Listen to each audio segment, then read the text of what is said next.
Well guys, we are back and I'm with Karl and we're in Buchanan Castle.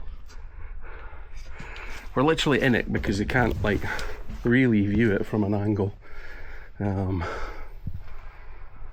get like a front. There will be, I'll have a front picture, but I thought I'd just start from the exciting bits into the bowels of this castle with all its little corridors, stairs.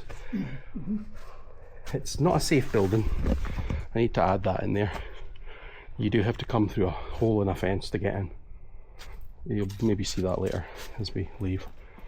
But yeah, look at the brickwork in here. It's like an Aztec temple. The thing that fascinates me is every stone is a different size, and it's been forced to make different sizes and different stones. How it's been forced in and levelled. Very much like you've got a big brick there. You've got two little bricks there. Look. Like Carmichael House is a bit like this. Is it the same? Is it a similar kind of age? No, Carmichael House is a couple later. I think that's 1750s. This was built around about 1858 in what they call the Scottish baronial type. Yeah, you can actually see where the floor's been. And of course you can see the installation of it. You still see that? It's so daunting. If you look up there, it's just, you can't get the scale. No. You might not get the scale in this video, but we'll try our best to show you what this place looks like. Even the windows as well, these big windows. The amount of light that must have come in each room was unbelievable. Well, you take away the trees and the houses that are there now. Yeah. Obviously, it was open land, and like you got the girders there that have been put in there just to strengthen the building. So I think that's modern, is it? Yeah, yeah. Around about the 2000s, that was put in. But it's been abandoned. The roof was taken off around about 1954, and of course, it's open to the element. The roof and the doors. So it's just open to the elements, and nature is slowly taking over, as you can see. It does remind me of, I don't know, something out of a video game when you see it. For our older audiences, you know, me being 47 years old, you know, you still play video games. Indie video games. Yeah. I could put an amazing soundtrack to this place. Your friend Simon here has a bit of an earworm problem, or what we called a musical ear. So I often hear music constantly in my head.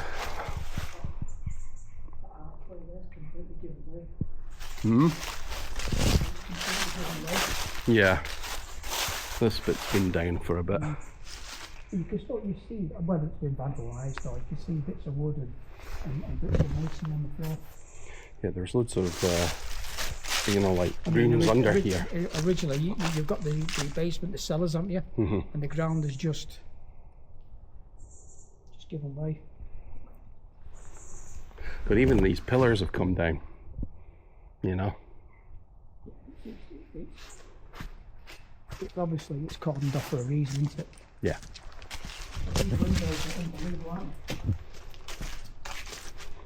Now if you see anybody on camera, you'll know we're not quite alone here. There is another couple of gentlemen that we showed how to get in. But look at that, imagine that window at the time in this room, you know.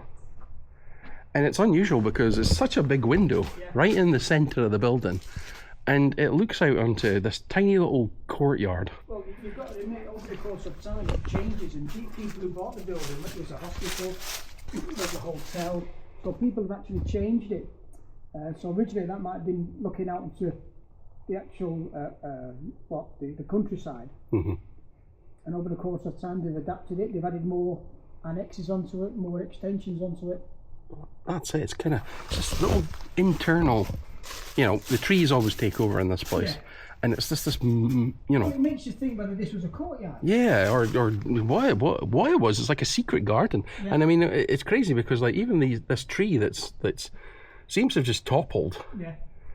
I mean, how long is that taking to grow up the side of here and then fall? In Victorian times, it's all about showing off, wasn't it? Yeah. Back in the day, you know, if you've got a big house, a house like this, you want to show it off. So therefore, the big thing at the time was internal gardens, conservatories. It was all the big rage. Maybe this was a garden within a conservatory back in the day. I mean, this is tall. Like this is big. Showing something off, aren't you? Yep. And even in here, so you can see just outside there's a tower. You can go all the way up to the top of that tower. Yeah. There are a set of stairs round about here. We might be brave enough to do it. Simon's got better legs than he has in some of his other previous adventures, so he's not so bad, but he is still being careful. He's not quite jumping about like Karl. Must have been so grand back in the day. Really was. The ground's not too damp yet. Well, last time we came, if you remember, we were slip sliding all over. Yeah. So there's enough grip here. You know, we might get under and check this out. You can see the scale.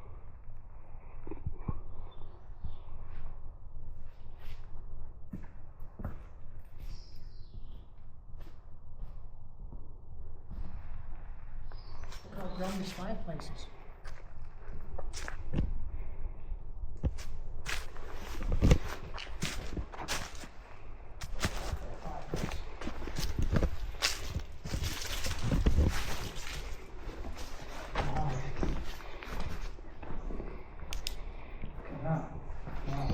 So, yeah, some fireplace. Yeah. Made out of stone.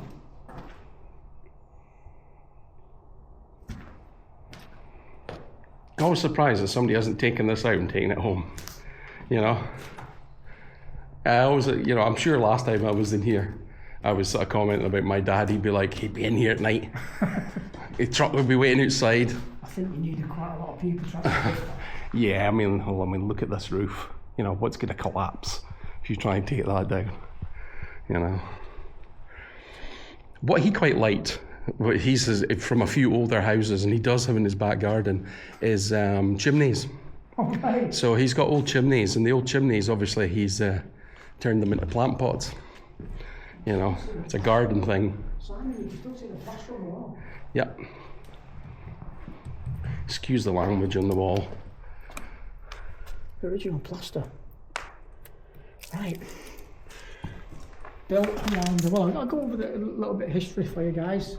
Built around 1858 for the Duke, the 4th Duke of Montrose, Clan Graham. But before that, prior to that, some people will tell you that this was built on the original old house, Buchanan Castle. When it was Clan Buchanan, the land was Clan Buchanan, dates back for about the 1230s, and it said that round about 1690s, 1691, 92ish, John Buchanan, the last of the Buchanans, no heir, died in the house, and the house was just left to rack and ruin, and inherited by the Clan Graham, which was a distant relative of the Clan Buchanan. And it said that the 4th Duke, a guy called James Montrose, James Graham, the 4th Duke of Montrose, actually built this castle on the original castle. But some people differ. Some people say it was built a couple of miles towards near the golf course, which is over there. But yeah, such a lovely place. The old castle, I believe, burnt down, and so they built a new castle on the ruins of the old castle, which is this one. Some people believe that it's a very mysterious place. John Buchanan, the last of the Buchanan clan, apparently had quite a lot of money, and it's said that he buried his fortune in the actual ruins of the old castle. So maybe there might be some gold So that we missed our opportunity to take our metal detector Yeah, in we should here. have brought a few things. What's that much? You know, I'll cut that bit out later. So don't come here. Yeah. But yeah, and then it got inherited to the 5th Duke of Montrose, a guy called Douglas Graham, who was very cruel to his wife, I believe. Had 5 children. He was very cruel to his wife. He used to spend a lot of time in London socialising. Had quite a lot of mistresses, and used to come back and used to abuse his wife. Heavy drinker. And it's said that in the ruins of the castle, between 11 o'clock and 3 o'clock in the morning, you could hear screams and laughter. And apparently that's the ghost of Elizabeth Montrose, his wife, who he abused. Little story to tell you. A couple of years ago, I was in the local talking about this place. One of the regulars asked me if I've actually explored this place. And I've explored it once or twice. And he said, you know about the ghost about Elizabeth Montrose? I said, well, no, what's that? So he said, a couple of years ago, well, in the 1970s, 2 girls were walking around the ruins in the early hours, and they heard laughter and they heard screams, and they suddenly took to their feet. So it could be wildlife, it could be news things. But apparently they said it sounded like a lady crying. So is that the ghost of Elizabeth Montrose? Still in death, in misery? You know, last time we were here, you thought you saw a shadow. Well, I'm trying to It was in the other room, so it was through here. At the time we were having a chat. We didn't do a video when we were here last time. We weren't really making videos at the time. And yeah, what happened was I was talking and I started talking about my partner. No, it was through here. It's the other side.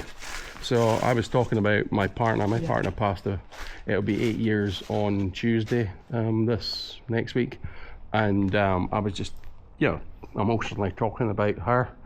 And I've often found that when I start talking about emotions or human things, as we would put it, laughter, love, laughter, grief, this just seems to, get the spirits going. And while I'm talking to Karl, he's looking at my back. Now, we had accounted for people. There was a dog walker, but he was at the other side of the building. And you suddenly just sort of looked a bit, past you, because I saw what I thought was a shadow, or somebody walking past. Yeah, like the shadow of a person. In your peripheral vision. You didn't really pay much attention, but you've seen something dark just go across. And I actually said to Simon, I said, I've just seen somebody. Then naturally assuming it's the guy walking his dog. But then when we walked out of the doorway of the building, the guy with the dog was on the other side of the building, but there was nobody about. Yeah. So, in order for him to walk, he has to kind of, you would have seen him. Yeah. Because as you can see, when we come out of that area here, back over here, there's just this big hole in the floor, so you can't get past that. And if you look over in that corner there, that's the room. That is basically where we were. We'll take a wander back over there. I think this comes out of another main entrance, but I always forget when I see these places. A lot of urban explorers and paranormal investigators have actually said that they've done an investigation, they've been walking around the building, whether they're taking pictures or just doing an investigation, and they said that the building at night seems to spin round and get you confused, because the doorway that you think you're going through, that you think is a certain room, it's not, it's the other side of the building. It's as if it's, it can be confusing when you first come here, but they're saying it's as if the building is moving as you walk back to where you think you've been to, and you've not. Yeah, you could. It's not a massive building, but it's definitely deceptive when you're in here. You can, but if you've not been before, it can be quite confusing anyway. Yeah. So you're all over the place. But that's a strange, and also a lot of people have been the legendary. I was saying this at Carmichael House. The fairy doors. Yeah. The mysterious doorways seem to appear in the building when it starts getting dark. and a doorway that people have not seen before, who've been here a good couple of minutes, and they've seen a doorway, and when they've walked past it and thinking, oh, I'll go in there next, and when they've walked past it, that supposed doorway, there's nothing there, and yet they say that there was a doorway there 2 minutes ago. So it's like mysterious doorways. We put it down to what people call fairy doors. It's a doorway into another realm, into the fairies. Now, don't take this the wrong way, but you're into the fairies. Yeah, you're into that realm of elementals. Yeah, I would call I'm a firm believer like in the other aspect of the supernatural world in regards to negative and non-human spirits. Yeah, that have lived on the land before us. Have been here a lot longer than us, and maybe just in that realm for, before time, or does time exist? They say that time does not exist in these realms, and that it's that space within spaces. Yeah. In Irish legend, in Scottish legend, we have a lot of non-human creatures, supernatural creatures, spirits. I'm very much a case of there's no smoke without fire. Well, I'm old school, Simon. I'm like seeing is believing. I need physical evidence, physical proof of things like fairy doors and things like that. He loves the stories. He's sceptical on them. It's quite easy. But because the place is so daunting, and there's quite a lot of rooms and they're all ruinous, it's quite easily get distracted or quite easily get confused that, you've walked somewhere and you thought you saw a door, and then when you walk back, you've not seen that. Well, maybe it might be the other part of the building that you walked past. It swings and roundabouts maybe. So I wonder what these little alcoves are. There's no. Well, you got to remember that this was a hospital, so maybe this looks like a little bit of a, should we say, a storeroom as such. Yeah. So maybe it's something that they devised when it was a hospital or a storeroom. Still got the wooden frames and everything. Yeah, so it looks relatively modern compared to Victorian, doesn't it? So I'd say it might be something to do with the hospital. The actual building was sold in 1925 after the 6th Duke of Montrose spent more time in London. And then it was bought by the local golf club as a hotel. The local, and they started to advertise the golf club, try to get a little bit of the important people to Drummond Golf Club. And there is talk, now I've heard this from one or two people, so there might be a little bit in it. When Lauren Hardy came to visit Scotland around about 1927, 28-ish, the first time they actually did not so much a tour, but more of a holiday for Stan Laurel, because he still had, his parents were still, his father still owned quite a lot of what they call them theatres. Picture houses. Well, not what they call when you have like. Anyway, so he was still involved in the theatre. Stan Laurel's father, and of course he had come in Glasgow, so he used to come over because that's when he started Stan Laurel there before he made it into America. Yeah. And as you know, Oliver Hardy was a big golf fanatic. So Stan Laurel goes to visits his family in Glasgow. Oliver Hardy tours the place looking for golf. So, and because this was quite a new hotel, quite a lucrative hotel, it said that he stayed here and did a round of golf at Drummond, while Stan Laurel was actually in Glasgow meeting family and friends. He stayed here. There's actually a picture in the Drummond Golf Club, or apparently in the golf house, of picture of Oliver Hardy and a couple of people actually standing outside the golf club as it's being built. So there might be something in it. Okay. So maybe when it was a hotel, that Oliver Hardy actually bought these rooms. Maybe have stayed in here. Yeah, maybe. And of course, the big one is when it was, after it was a hotel, it got converted during the war to a military hospital because of all the influx of soldiers coming back from Dunkirk. And of course, 30 miles Newton Mearns, is it? Just outside Glasgow, where Rudolf Hess crashed his plane, 1941, I think of March. And he was actually suffered a broken ankle, and he was actually brought here and fixed for a couple of days. So we've had a few. Yeah, historical people have actually stayed here. Yeah.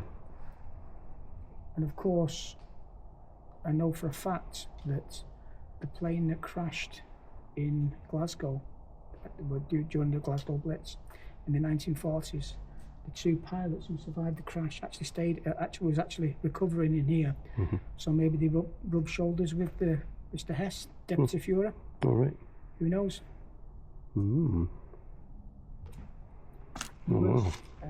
Apparently the building was actually cordoned off while he was being cared for. So the other residents, or the other, whatever you want to call it, patients, couldn't get to him because at that time there was a war on. Yeah. And there would have been people that wanted to get to him. Well, yeah.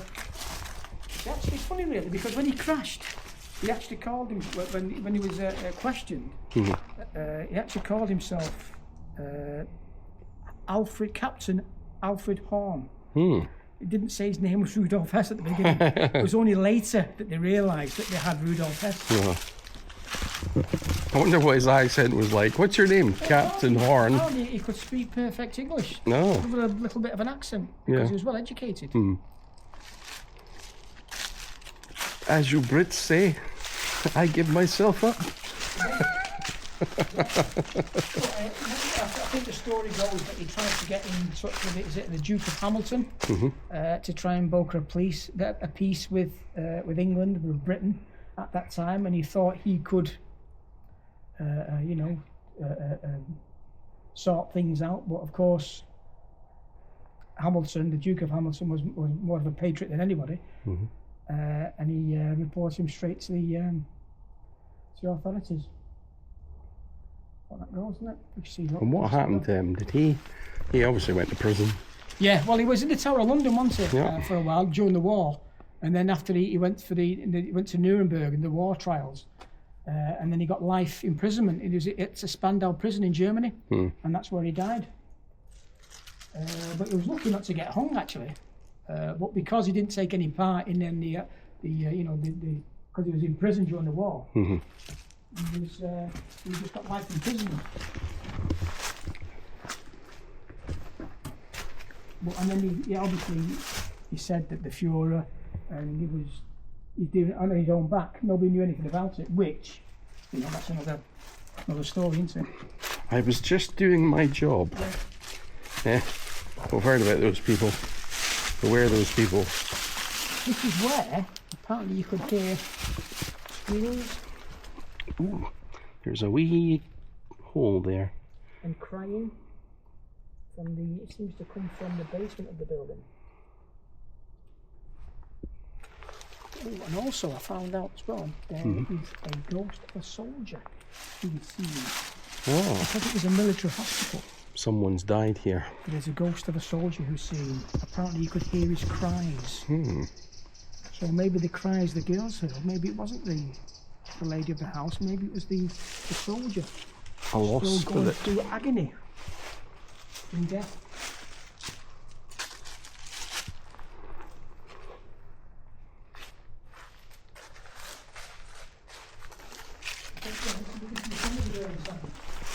Yeah, this is the front entrance. So this was the main doorway into the building. Just look at that.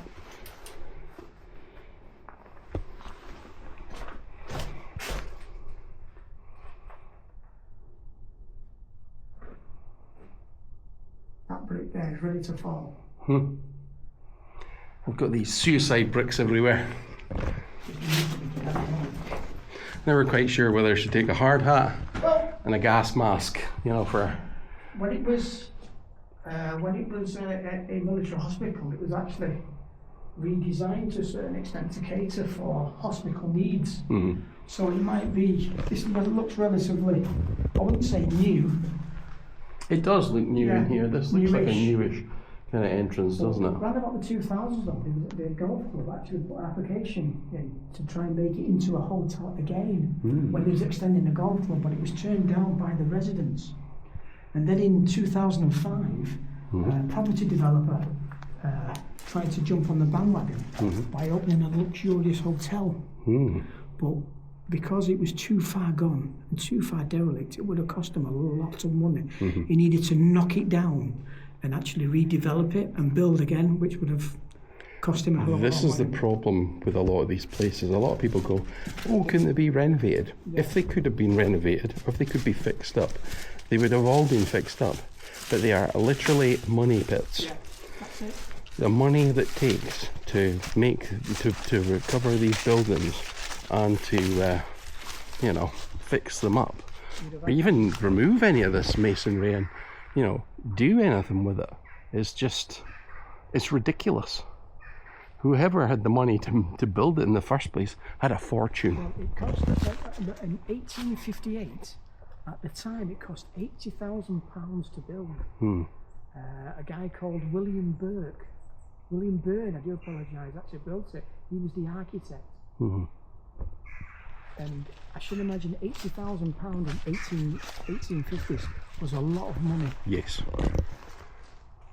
But it's all very well designing and building a building like this, but it's maintaining it as well. Maintaining it, yeah. We all have this fantasy of living in a mansion. Could you imagine living in a mansion with, you know, the roof to fix and brickwork to fix?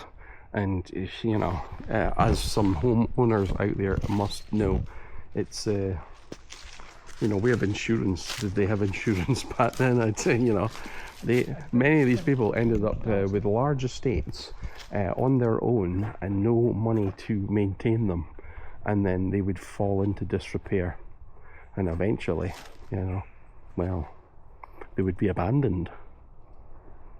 Yeah, exactly. This is one of these buildings. Well, apparently, between when it was a hospital and before it was an actual, after it was a hospital, back in the war, from about 1946, just before before the roof was taken off in 1954, it was actually an army of special inquisitions.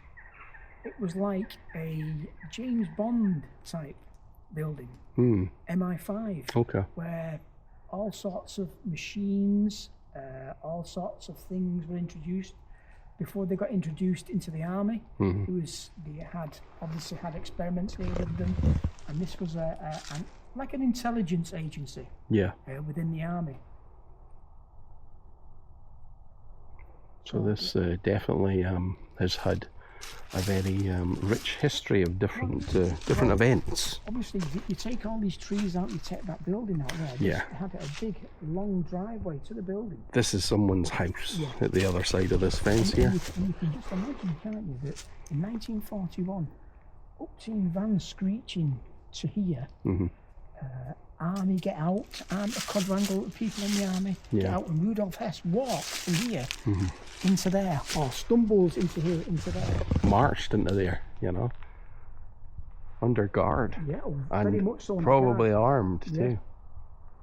The deputy head Führer.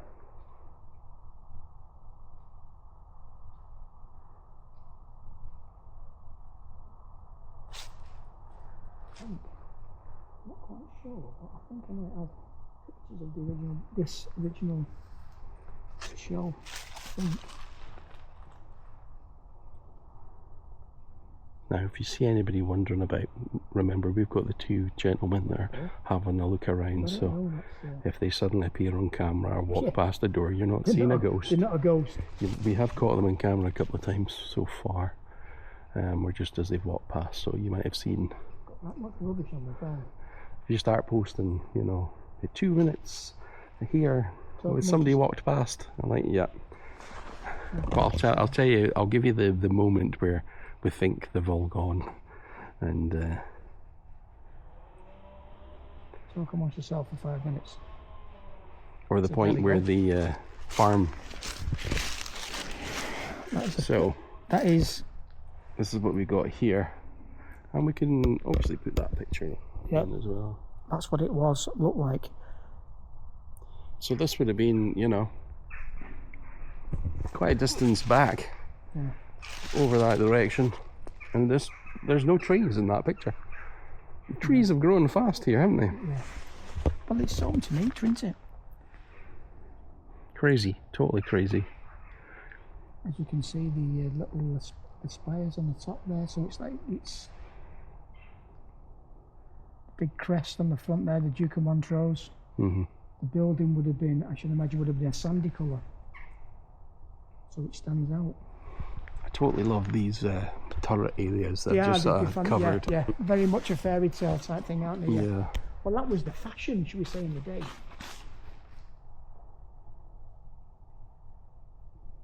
That's the other aspect of being here. Think about it.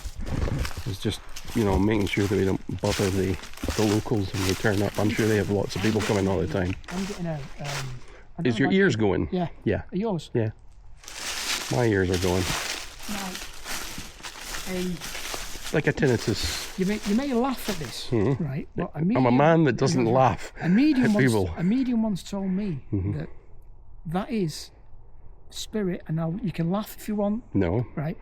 A medium once told me, I said, because I sometimes when I go in abandoned locations, whether it be castles, houses, what have you, even supposed haunted locations that are inhabited, you know, that is spirit trying to communicate, Trying to talk to you. trying to talk to you. But because I'm not tuned in mentally, physically, like a medium is, I'm just getting that high-pitched noise. Well, imagine. It's like a radio station. You tune in the You tune in at the stations. right, but Yeah. imagine, so this is the way I describe it. Imagine a different dimension. Imagine a different speed of time, if there's any time. Someone talking might sound completely different, you know, and obviously when we ask spirits to talk, Different we frequency. don't often get Yeah. responses. Yeah. We might also get maybe like, I've heard that quite a lot, you know. Maybe the longer you're in a said location that is supposedly haunted, maybe you get more tuned in. So therefore you might hear a squeaky noise like you got tinnitus. And then if you've been in the building, let's say an hour, a couple of hours, maybe that thing up there, your transmitter, your receiver, called your brain, maybe it adjusts. Well, you could And be then you walking can hear into a different frequency, you know. There might be a barrier, you know. We could be standing on a barrier, you know. We could be standing in a zone in which there's a lot of brickwork here, and you know, science does understand some of this, of what can be contained in the bricks. Well, as you know, I'm a big believer in the stone wall theory. How it holds energy, whether it be, because I have always said that when a human being in a state of how can I say, despair, even a life, when you die, that energy that is more concentrated when you're more in despair, when you're more, let's for example, a murder and you get killed. Let's for example, I get you now, I kill you, I stab you. The energy that you release is more concentrated than normal. So therefore it seems to absorb, it seems to be attracted into the brickwork. And for some reason, over the course of time, it's released out of the brickwork. Imagine is when video. you make photographs, you expose the photographic paper to light. Obviously, there's chemicals involved, and you know, you can capture an image. Stones may capture a situation, you know, an event. That is. But saying that, it depends on the brickwork, what it contains mineral-wise. I think it depends on the brick. I think it depends on the location, and I think it depends on what's happening there. So stone tape theory has picked up footfall that goes constant. So it may be not an important thing, but because there was a constant footfall there, it's almost like the whole area settles and then soaks in that footfall. Yeah. And then occasionally now and again it just plays it again and people see it. But then again it can also pick up a really tragic event or an emotional event. Especially at the point of someone that's died, or someone has been murdered, or there's been a lot of shouting and carrying on. The stone, the environment, even the wood, I just think the whole environment sucks up. Yeah, well, that's a natural resource, and it would. Yeah. Like I say, depends on the actual brickwork, because a lot of the sandstone contains quartz, and quartz, as you know, a lot of people will tell you have crystals.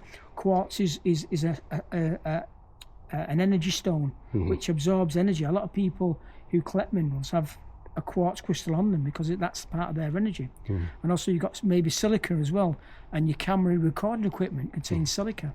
So maybe like a video recorder, certainly some form silica, of it, so maybe it just it absorbs it and keeps it. If you can saying that though, how does it release it? Is it because, let's say, a part of the brickwork, because it has so much energy, it just explodes out because it can't hold any more energy? I feel that it's sometimes always there, and maybe it does release itself, but I sometimes feel that if you walk into that zone and you're in the right point of time at the right moment, when it's kind of fluctuating, you pick it up. I think these areas they definitely give off some form of energy, and occasionally people walk into them and they go, oh, I feel a bit weird in this place, and I think these are the moments. People with that ability can pick it up. We say it. You always say it. Certain, it's quite. I can hear it. It's like certain people. I believe we all can do it. I just think you need to. Does that mean I'm a psychic? Does that mean I'm a medium? What they say is about you need to open the door. Yeah. Once you open the door and start experimenting with it. So therefore, you're. It's like, for example, you go to a spiritual church, so you're trying to adapt. Actually, your ability. I need to correct you. I don't go to a spiritual church. I go to a circle that is part and parcel of a spiritual church. Yeah. But it's like I say, if everybody can be a medium or a sensitive, if you can develop yourself, you know how to develop your because we've all got it. It's an ability that we all have. And it's a matter of just tuning yourself in to actually get this ability. Well, I would say to you, right, I would add this in. You've all got this ability. Yeah. You've had this ability since you were a child. Of course. But as you've grown up with the world that you've used, like Lego bricks around you, you have built a prison around you. You've built a world view. And once you have that world view, it's the fundamentals. It's very difficult for you to kind of unpiece that. If you were to try and, so you are busting a hole in your own reality to a point. You would have already had all these windows, but you're bricking them up in your mind. Once you've unbricked these in your mind, you will be more susceptible or more sensitive to them. It's a double-edged sword, because I want to. Don't get me wrong. It'd be a great asset to what I do when I'm going in buildings like this, to actually communicate with said people. But it could be, like, for example, I was talking to Karl back in the day, and she was saying that sometimes you have the ability to switch off yourself, but other people don't have that ability to switch off. So therefore you're bombarded with all these energies, all these spirits trying to communicate with you, and in the end you just like I said, once you open the door, sometimes it's very difficult to shut the door. Sometimes the door never shuts, but you have to learn to be able to shut the door. You have a guide as well that helps you. I don't have those issues. I am muted, and the things I see, I'm different from the people that I go to in circle. We all are different in certain ways. We're all wired differently. Our brains, scientifically and biologically are wired different. If you want to, though, can you go for a spirit guide? Can you have a spirit guide? I'm supposed to have one, but as a to get into that discussion or to explain that, it's quite different and personal to every person. But I've not really experienced it myself. It doesn't have to be a member of your family, or does it? Who's your spirit guide? No, it doesn't. No, it's someone who's assigned to you, supposedly. I don't know who my spirit guide is. So, I've done some of the exercises to enable that, and I've had a very different outcome. So I don't know. What I would say is, with me personally, or what's happened with me in recent days, in recent weeks, I have, one of my gifts is that I have a premonition. Right. So I started having a dream about, obviously, my car being destroyed, and someone did do it in the last couple of weeks. So I wondered, my mind was almost calling out to me, telling me to go and get a camera in the car or do something. This is one of the things that I do, and also I often find when I'm into something, or I put my spotlight on it. It could be something from a long time ago. I'm not going to tell you what, but something from That's a story for another day. But I put my attention on something, and suddenly it becomes a thing. Suddenly it appears out of the woodwork, and it's the past comes back. Yeah. It's bite you on the ass. Well, not like in a bad way. It's usually to do with popular culture and things and stuff that I've been into, or things that I, maybe associate with stuff from happy days when I'm a kid, all that kind of stuff. So Music. I'll have music in my head for a week, and suddenly something unusual. I mean, you could call it coincidence. We have a drone.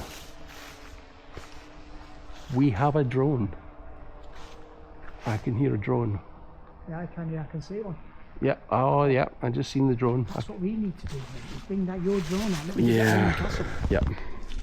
I want to buy a new one, but I have. What was that then? Oh, my castle. That must be a couple of years, is it? Yeah. It's been about a year. Yeah. Definitely been about a year. The days when we were both naive. Well, that last video that I put up, guys, you'll see us sitting talking about, posting this stuff on YouTube. So there's no intro, there's no welcome to the channel or anything like that, because we were just doing what we like, and this is what we are doing. We're doing what we love. Yep, drone is up there, checking us out, probably. Wow. My drone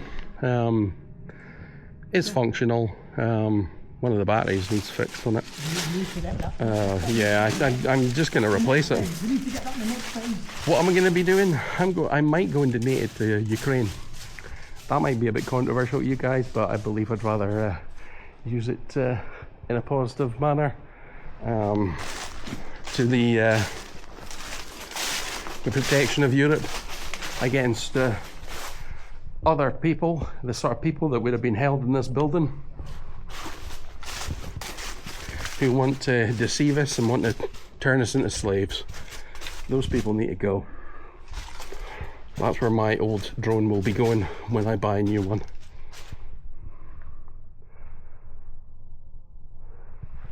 I never sort of say this channel's political, but Slava, Ukraine.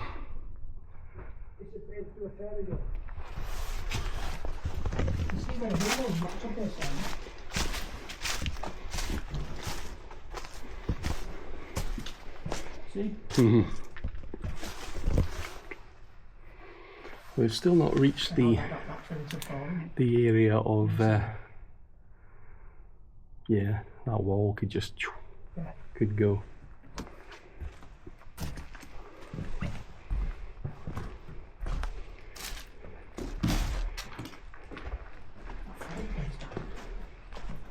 Now you can hear it in here. Oh, right, okay. Oh, some beautiful. It is, isn't it? Yeah. We've got some fish. Yeah. We've got a man. Some plants. And over here, I'm going to see if I can get over. We've got a fish. And we've got more guys. So the period, do you think these are from that period? No, I think they're relatively modern, aren't they? Yeah. Like I said, with it being a hotel and a hospital, but it's probably the original fireplace. But I'm going in. You're going in. Be careful. You want to take the camera? He's gonna film below.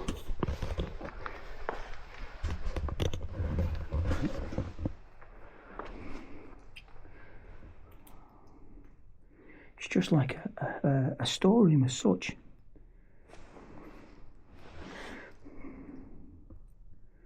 Wonder what's through there. Just like an extension of this. Yeah.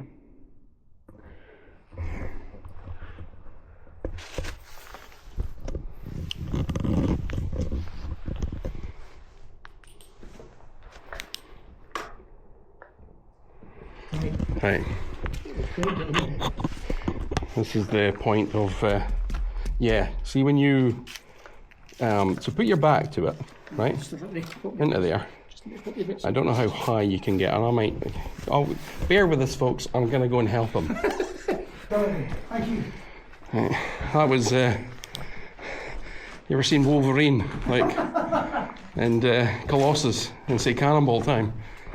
That was a bit of that, and I'm not that big.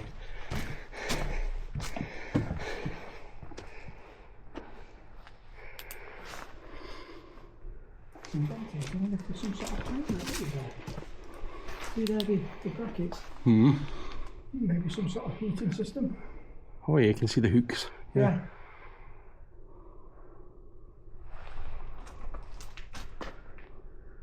Oh, that's broke off there as well. The window.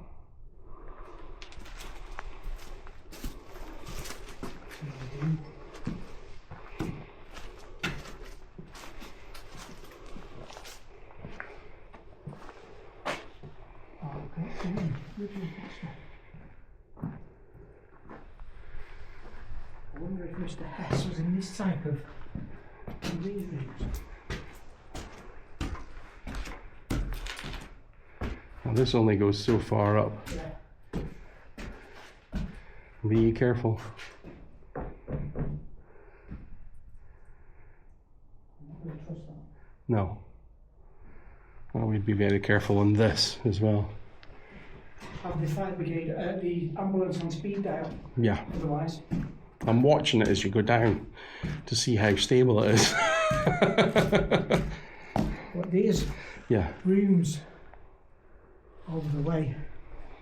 So we're here, the fireplace. Look at the sink of the roof. That kind of churchy looking roof. Yeah.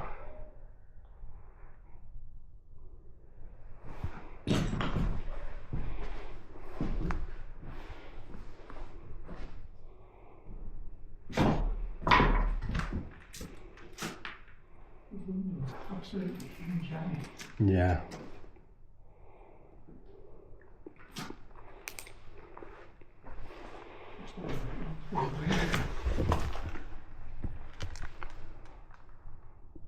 How nature's just taken over. Wow. Right. Let's keep moving. Have you got your your spirit box? Yes, I do. Right. When we get to where we were, you want to go back down this way? Because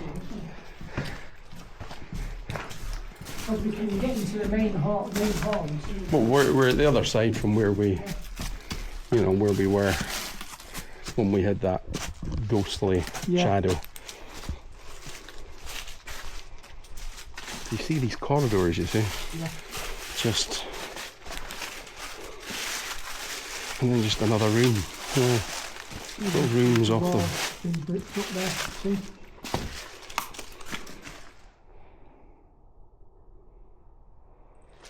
So there's quite easily get lost. Quite easily.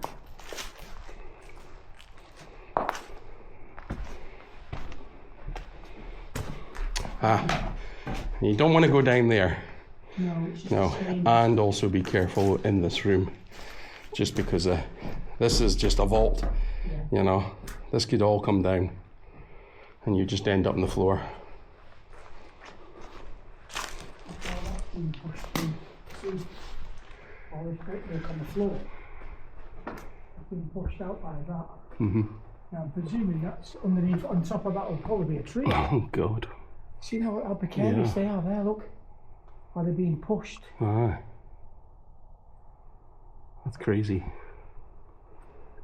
Nature is reclaiming this building. Mm-hmm. This is quite a big room. It is.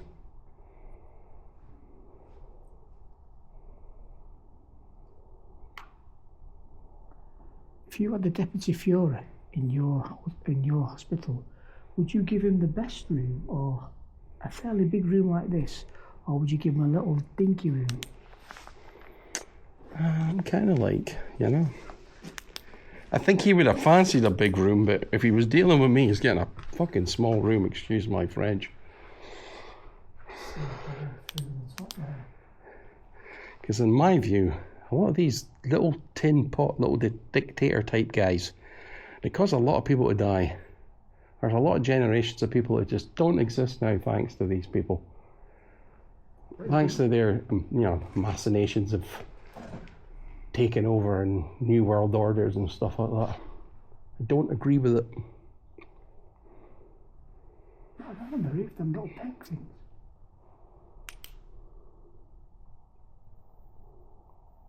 As I was having a discussion with somebody before, National Socialists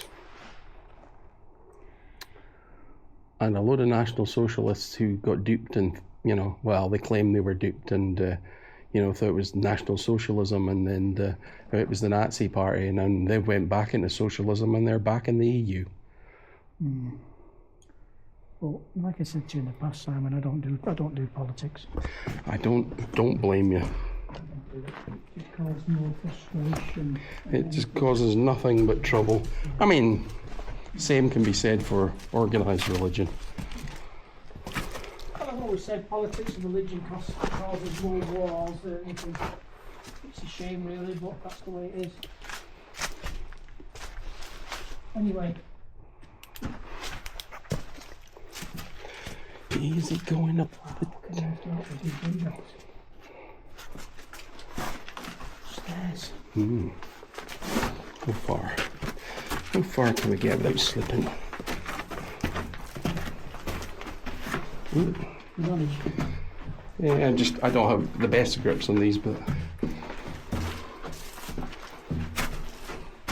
similar to Buchanan Castle is stairs, isn't it? Mm-hmm.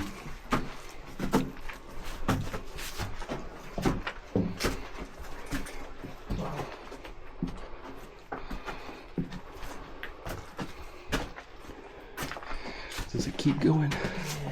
I'm not going any further.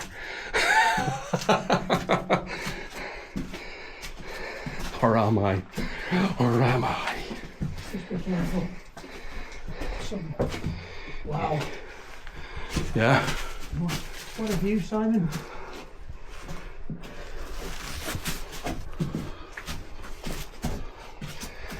There's some rock and debris here. Taking this out. How did you get up over here? Did you walk around it? Yeah. Jesus. It's not a safe one, Karl. Do you want me to take the camera off? Yeah, just I don't want to. I'm a bit higher up on my feet. And when I'm holding the camera, it's not easy. There is a metal. My heck, dates back from the Victorian. Look at that, guys. So let me get you so excited. There you go. Wow. I'm easier when I'm not carrying the camera.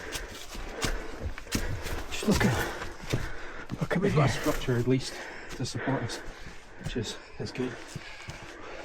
This is the top of a tower. Yeah.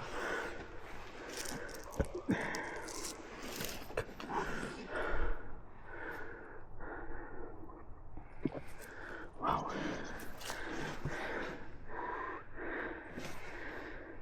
Look at that.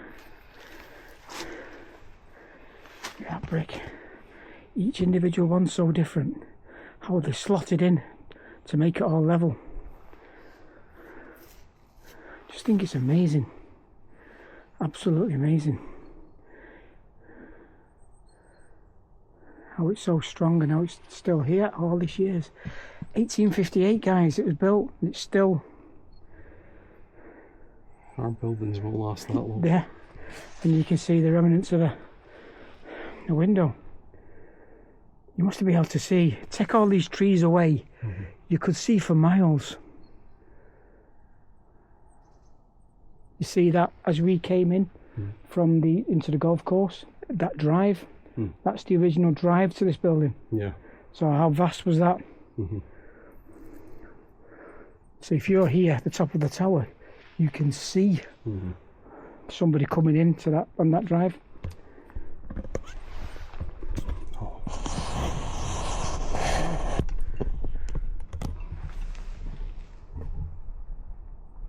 I don't want to look down because I do suffer from vertigo. That's when you're gonna.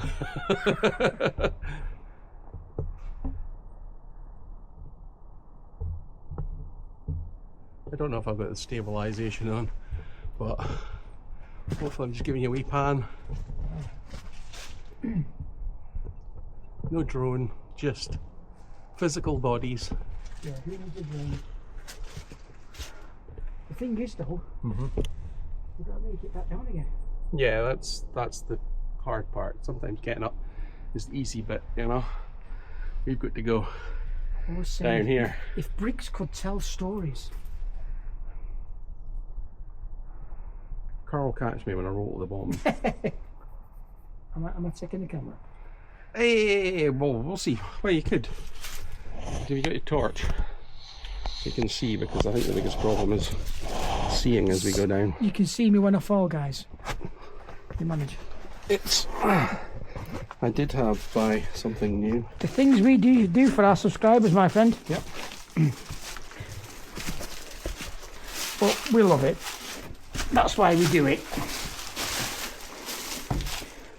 By heck. Not too bad. Yep. Just slip down the side of it. You want some light? Yes, please, yeah. There we go. I can see where I'm going now. Wow, brickwork. Beautiful.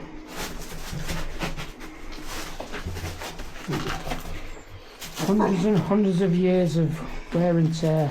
And the easiest way to get down here is to hold out in the middle and walk on the stairs. Not jump out that window. No, you just cannot make the building out, can you? Because of the... You can see where the floor's been there, where the little holes are.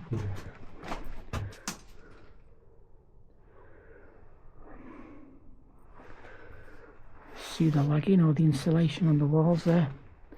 I'm frightened of... I do suffer from vertigo, but I'm biting my lip.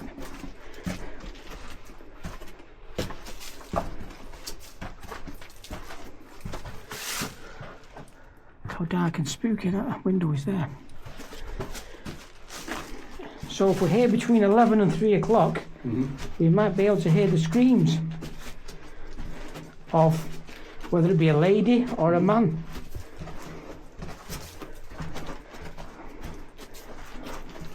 Or it could be wildlife. Our friends over another channel or another group are currently going to Jedburgh Jail tonight. Fantastic. I could tell you some stories about that.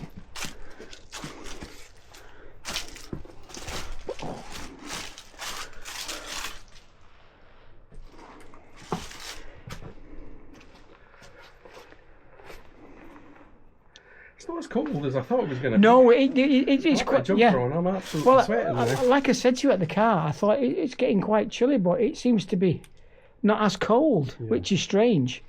Because you would have thought being in an enclosed area, it'll be a little bit cold. Yeah, strange. See the bricks? Yeah, ready to fall. I think it's only a matter of time before this actually falls down, or a vast majority of it. Such a shame it's just left. The roof taken off in 1954, the doors taken off, all because they didn't have to pay tax on it, because it wasn't a living dwelling. Left to the elements. All the history, all the things it's seen. Just a damn shame. Really is. I think we've been there, haven't we? We've done this bit. So we're at the end now, aren't we? Yeah, we'll head right back to the other end where we were. Let's have a look at that fireplace. Yeah, it's got some green tiles. Yeah, just noticed that, yeah. Wow. It's got that classic, you know, like angle. Yeah. You know, considering the size of the room, it's relatively a small fireplace. What happened to that top of that frame there? It's just, I don't know. It's changed. I imagine it was straight at one point. Yeah. It's just kind of growing, flattened out. Yeah. Well, I should imagine it's the frame of the. Is it the frame of the windowsill? The window? Or is it? What's completely bizarre is that there's soil up here. You know, in this that's grown in here. Well, I'm assuming it's accumulated over the course of time. The the rain and everything like that. The wind's been blowing all bits of soil in, and it's just accumulated again and again and again. And because of the weight of it, it's just pushing itself through the brickwork. I mean, look at the glint of that stone there. Yeah. It's like a really shiny looking stone there. I don't know, it's like a yellowy kind of stone that was catching the light. It's almost Could that be the treasure? Could be the treasure. I'm just going to go look for glint and treasure everywhere. Could it be the Clan Buchanan lost treasure? Where is it? Tell us. Spirits of the castle. But it goes. The legend goes that you must be a true Buchanan to actually. Well, locate. I'll give you a laugh, right?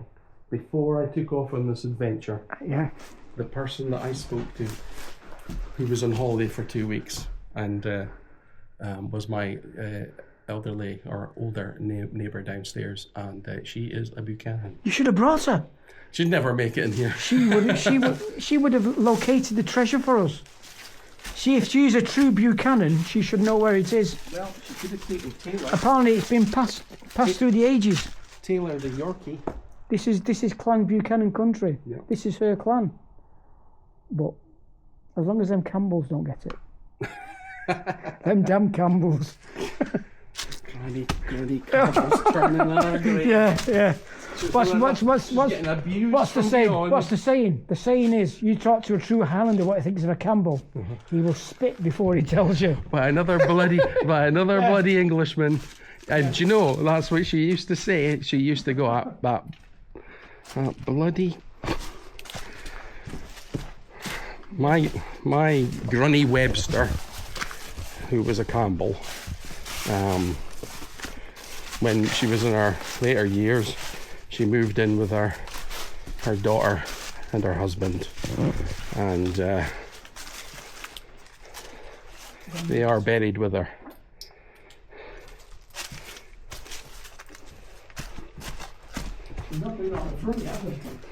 And her daughter's husband, he was an Englishman, and yeah, we were in here. I was going to go down that way, but yeah, I think, yeah, let's just come down this way, yeah. Follow the man with the camera. Look at that, that's for a corridor. Yeah. Wow. So we came in here. Yeah. And we bypassed this area here, which is a set of stairs. Wonder, if you look at these are called this little alcove we're in now. It makes you wonder if these were actually rooms when it was a hospital. Well, these are, yeah. You know, little convalescent rooms, what have you, for the fireplace, maybe for the officers. Obviously, they had a little bit of more prestige in the rooms.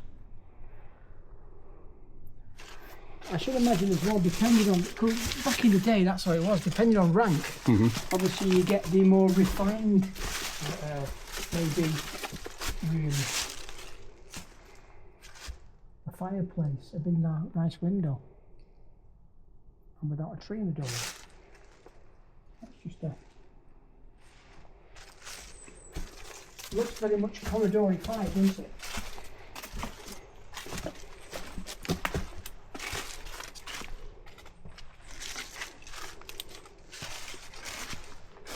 They've all got fireplaces, so they were all places to. That's a quite. You know, they weren't just sort of storerooms. They were places where somebody must have slept. You don't put a fireplace in a storeroom, no. do you? So yeah, so maybe.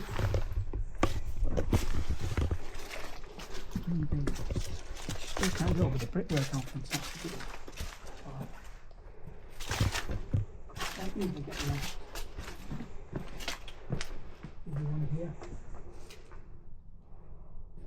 I think this is where we came in when we first came into this place.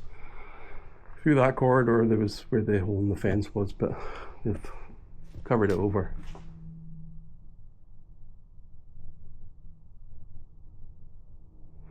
It's got very quiet. I think we are alone.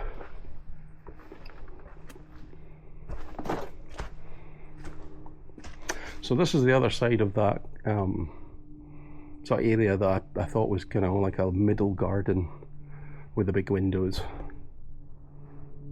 And what's interesting is it's got some sort of, you know, sort of railings on the windows. It's like a prison.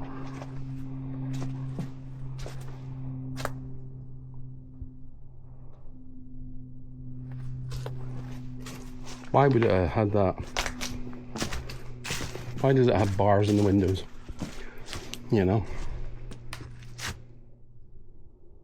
You come out in this corridor with this lovely big window here. It's got bars over it. And then you're looking into something that's got bars, which is just totally bizarre.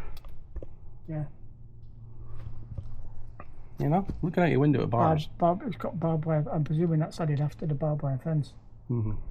Maybe this is where your man is incarcerated. I don't know. What, so the rich people could sit in, or whoever sitting in the big room there could sit and look at them. Well, I'm assuming that we assumed that was like a garden area. Mm-hmm.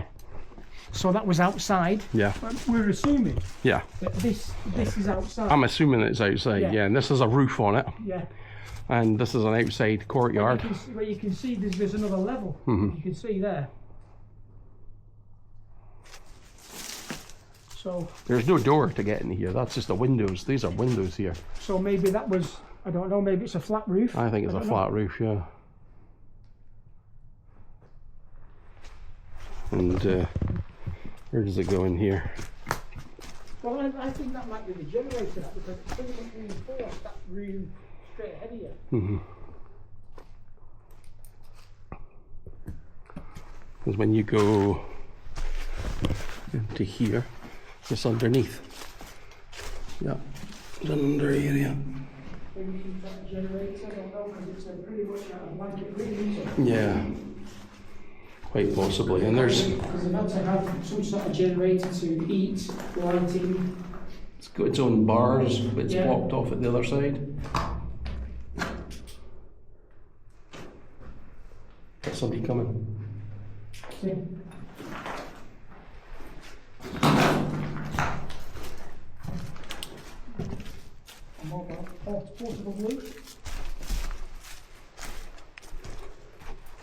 Yeah, you know, there was a toilet here, or there was something here. Somebody's broken it.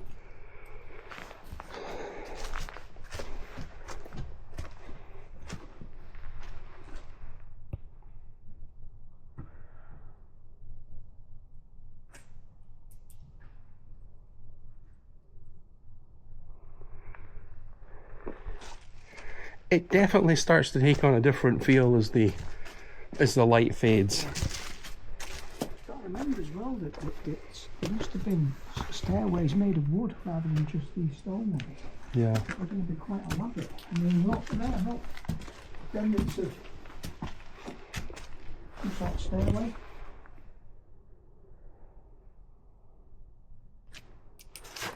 Quick story for you. Mm-hmm.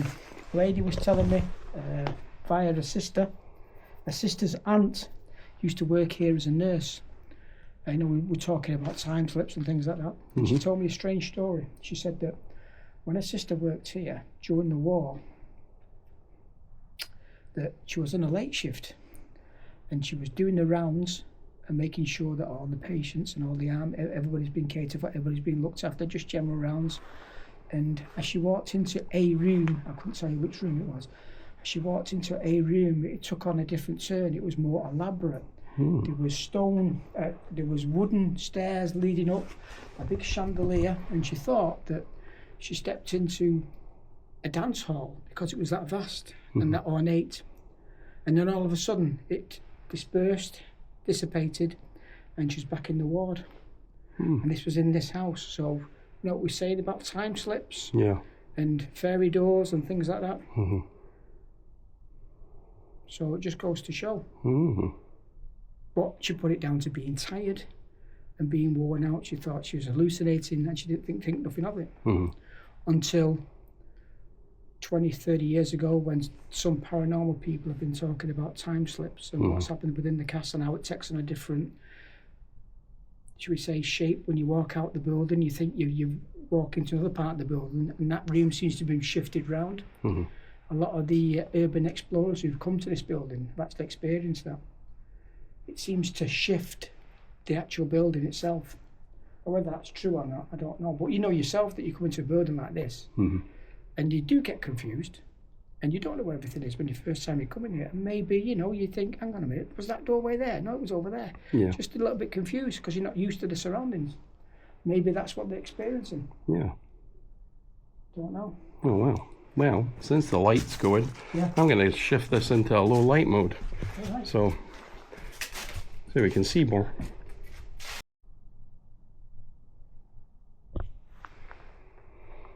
And now we can see a lot more what's going on.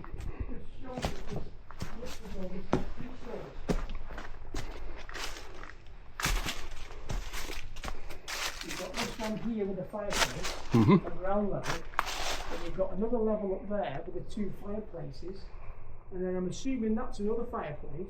So you've got ground, first floor, second floor.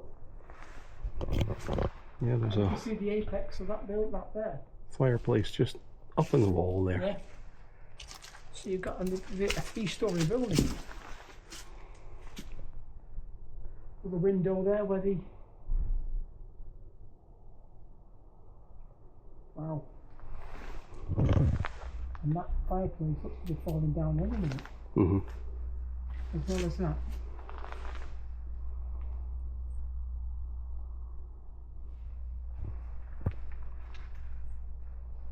Crazy building. It is. Did you find it shifted? Did you see it shifted? You mean from like... From when we walked in? Does it feel different to you? Does it? Yeah, it does. It takes on... Yeah, suddenly becomes very quiet, obviously. It's darker in areas.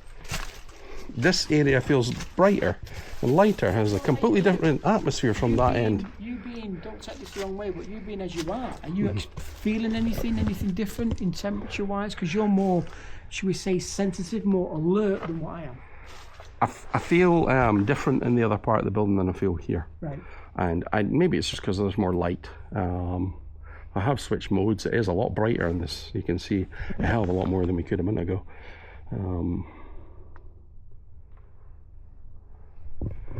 If Insta360 wants to sponsor me.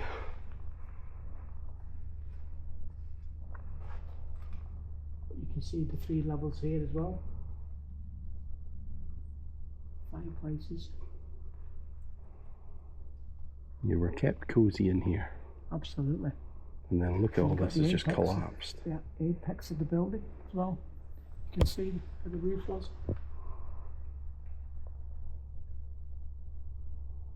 Like I keep saying, it must have been absolutely unbelievable back in the day. This would have been a When it's very first built. opulent building. I mean, Without a shadow of a if I doubt. was to compare it to, you know, when we went to the other houses that are very similar, but are just, they're all very different in their own way. Yeah. There's a couple of them that I've been to so far that have a very similar style. They all look the same. This doesn't. It has its own style.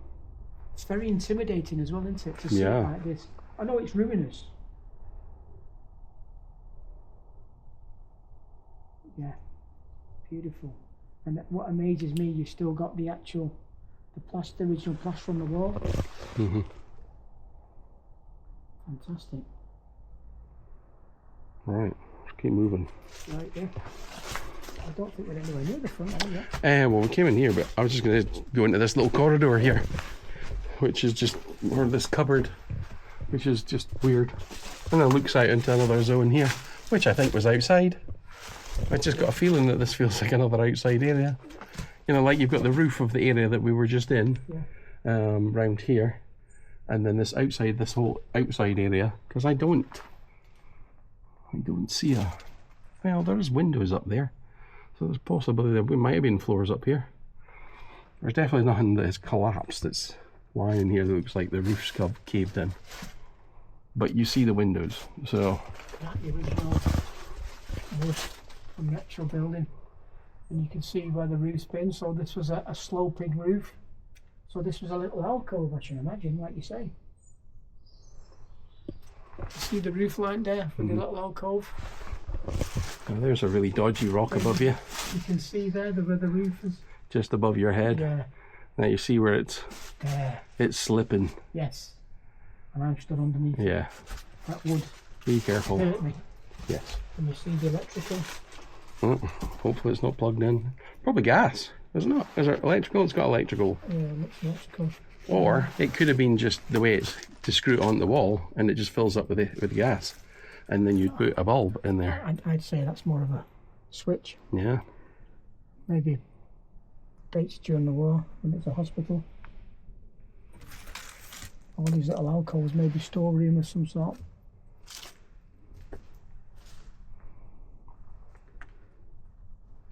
It must have been relatively cold when in the winter because you've got no fireplace and it's stone.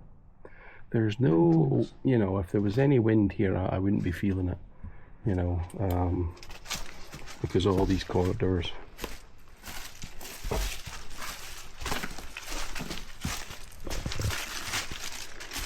So here we go, it's like a whole other area here. And there's a fireplace up there, right up at the back. So this is, again, and there's a set of stairs. There's a set of stairs that would have went up here. And you can see the arch where the stairs is sort of like, you know, would have plugged in. Past a window. I don't know how precarious that is there. Yeah. Look. So a quick wander over here. Carefully.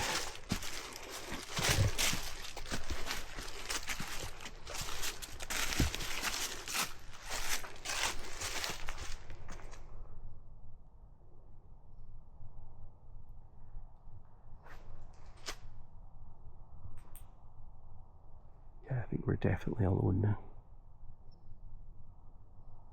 Is that a roof line in there? Yeah. Where the side of the roof would have been. And there would have been like possibly a room up there with a low, you know, roof. Almost like, maybe kind of like an attic. Mm.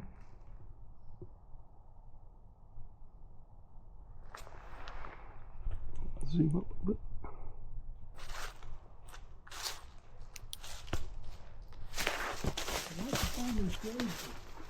Mm-hmm.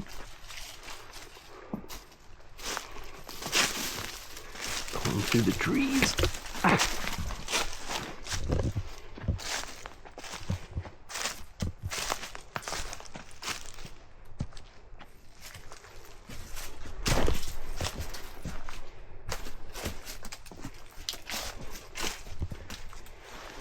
More electrics.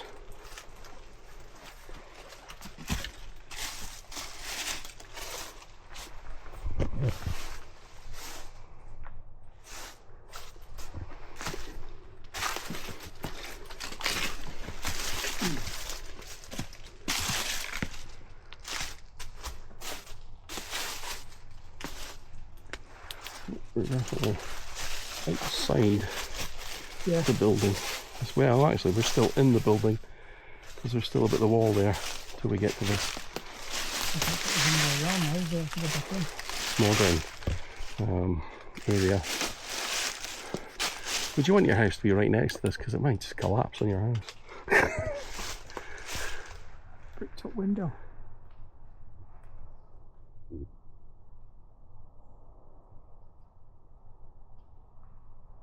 Just see a little bit of the, is that bastion of the tower? Covered in the covered in nature. Yes. Alright. What's your you claiming it?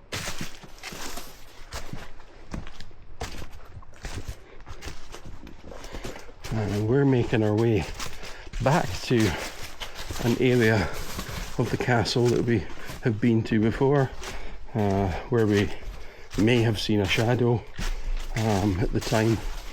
Possibly explored a location closer to where this woman has been seen. Who knows? But we're heading that direction now, and it's up through here. You have to come up the stairs, and you get into more rooms with areas below them. Oh, you can feel the air. Feel the air? Yeah. It's cold here. So this is what I thought the last time I was here, that there was very much a bit of a cold feeling. Why is it cold here? Why is it so cold? Be careful. Now you must be able to go down there and get under some of these areas. There must be something under here. Certainly I wouldn't want to be going down that pipe and trying to get back up. No, I was just thinking that. I'll maybe wait until... I would do about 20 years ago. Yeah, maybe back in the day.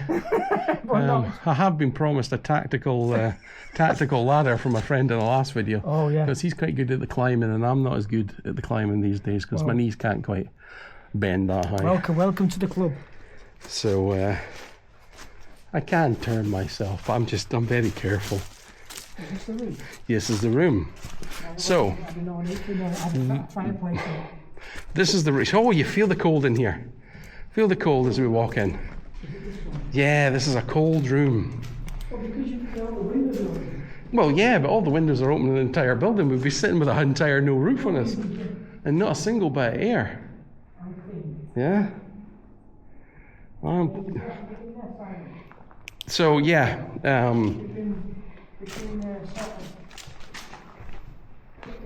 You can get down there if you come down the other side. Yeah. We could have a look. We can come round. Yeah, we can. And go and check this out and see if we can get under. But was this the room? This is the room. Yeah. Right. So this is the room that we were in last time, and me and Karl, when we didn't film, and effectively, I was standing where Karl is standing right now. He's over here, sort of like talking to me, looking at that door over there, and he sees somebody, as if somebody passes the door. Yeah. So there was a shadow of a person. I didn't really concentrate on what it was. Yeah. It startled him because he thought he saw it and he stopped the conversation. So in order for that to happen, the person would have had to, cross this gap. This cold area that we've walked into, come up these stairs with a dog, because there was only a dog walker, through into this room that doesn't really go anywhere apart from jump down into this hole, and we would have definitely seen them at that point. Or jumped out a window, which dog walkers don't tend to do. So yeah. I think you definitely saw something passing the window. In my mind, I was in that zone of telling something personal about myself, something emotionally personal about myself, and feeling maybe a little upset, just talking about it.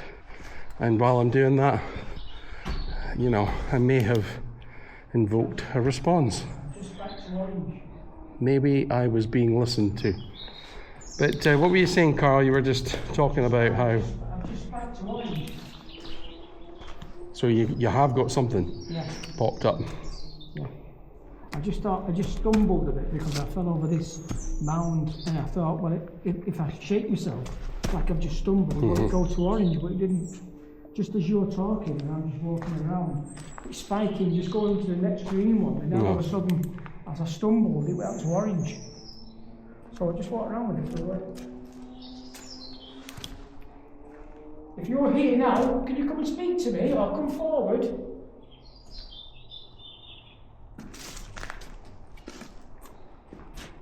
Were you listening to our story last time? Do you recognize this from before?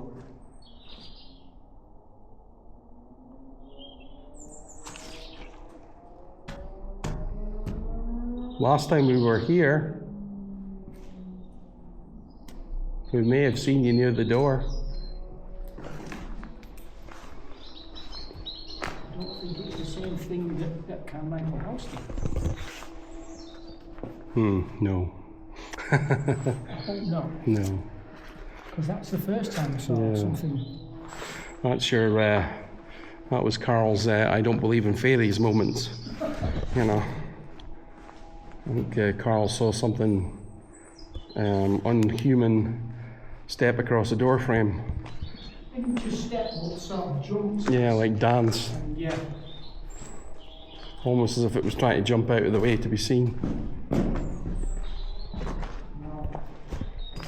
That's definitely spiked orange.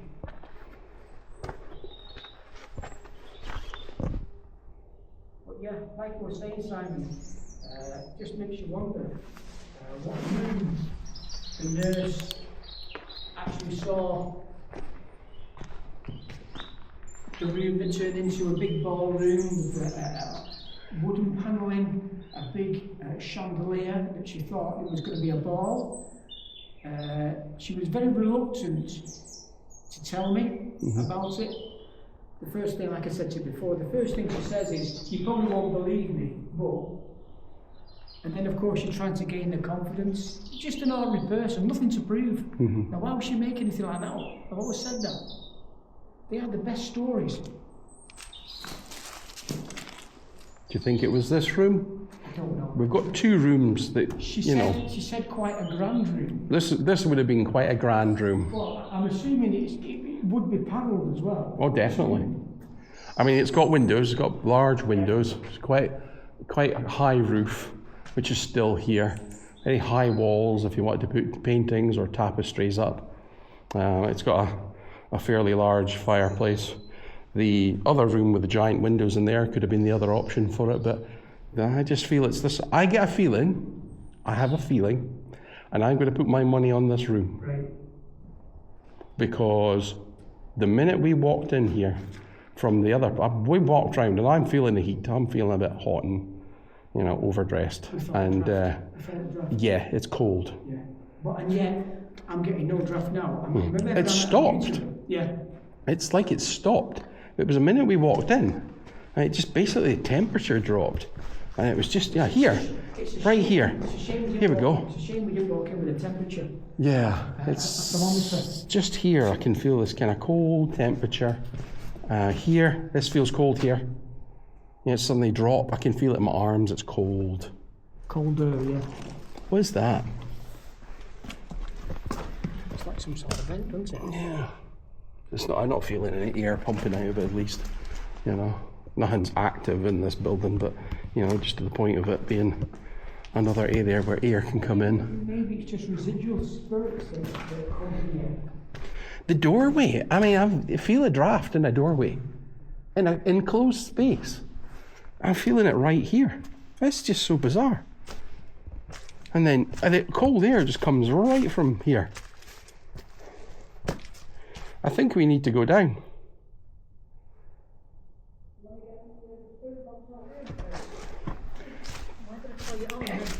Yep. Bear with me. We'll go and get the ovulus out and ask a few questions and see if we can get something. Right, bear with. You'll have to set this up for me.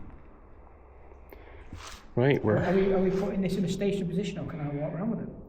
You can put it wherever you want. You can walk it. I think it's better to put the ovulus, which we've got in our hand right now. Yeah. I think it's a good idea to put it somewhere where you don't touch the antenna. So you flick it on from the bottom. Right. Here's a wee instructional video on how to use an ovulus. Flick it on in the bottom. Which is that? Yep. Right. And then once it's on, use the A, B, C, D.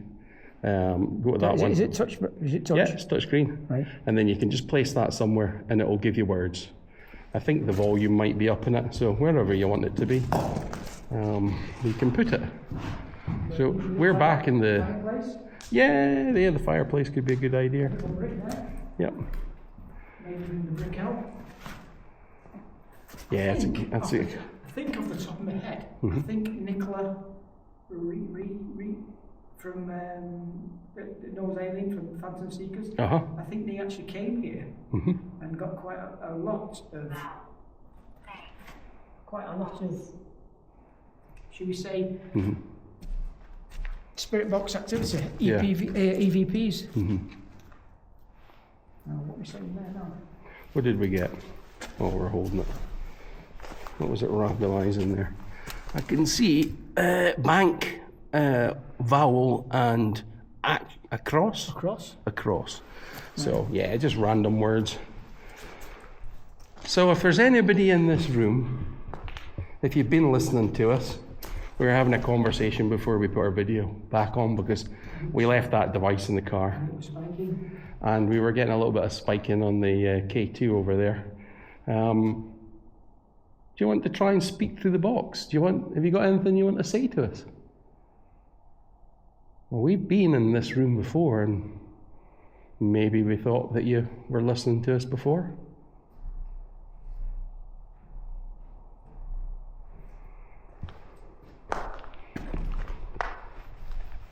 It's amazing how the darkness comes, like it takes on a whole different sense and feeling. Yeah. It feels more foreboding now it's darker. Well, we've just been wandering back through here while we were chatting, and while we were talking, the K2 sparked. It was spiking onto the next green. Karl, before we left here, thought he was getting possibly an orange spike around about here. Yeah, I thought I stumbled while trying to shake it. That's one thing you'll notice with the cheaper K2s, you can shake them and squeeze them and they flash. Yeah. That's what I thought it was. When I say cheaper K2s, I mean like ones with Chinese parts on them. These K2s are the ones that are made by the what's it called? It's almost like K2 Enterprises or something. It's made in the US. It's a company that actually makes these products for the purpose of which they're being made for.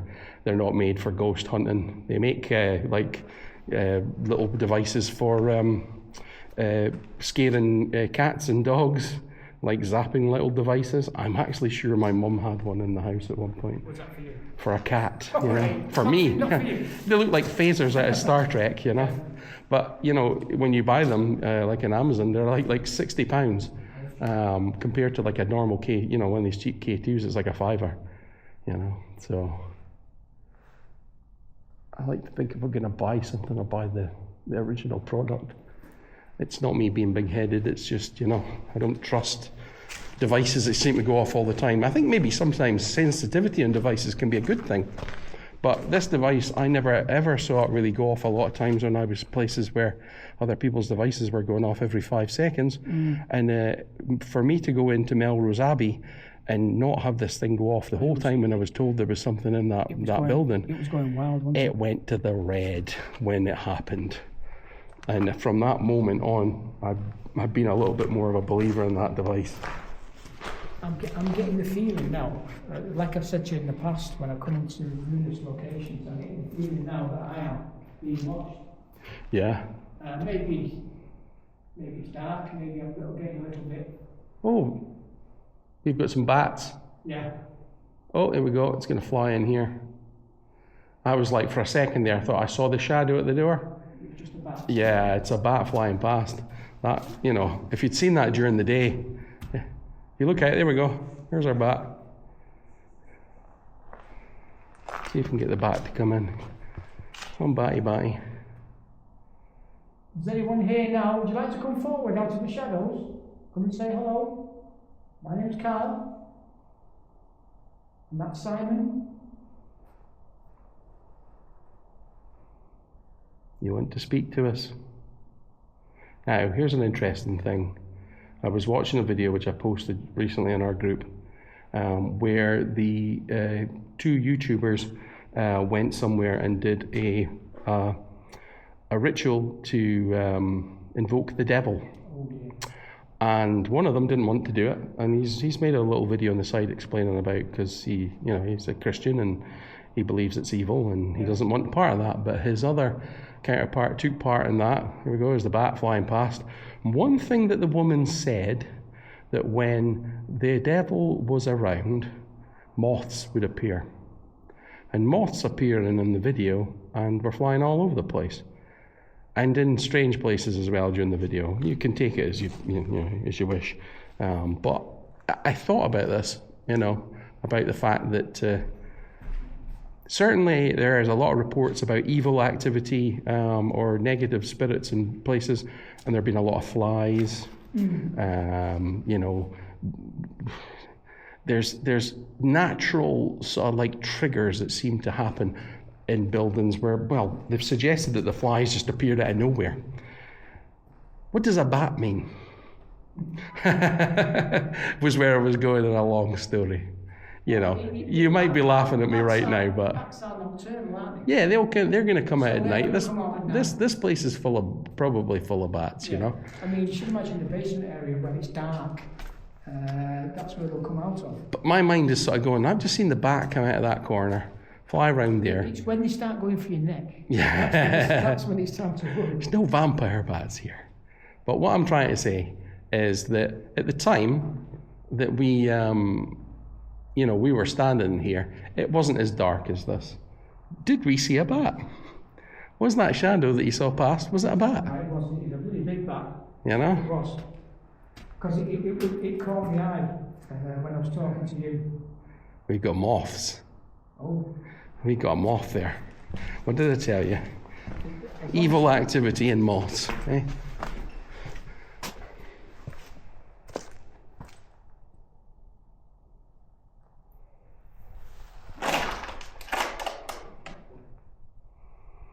Where did the moth go?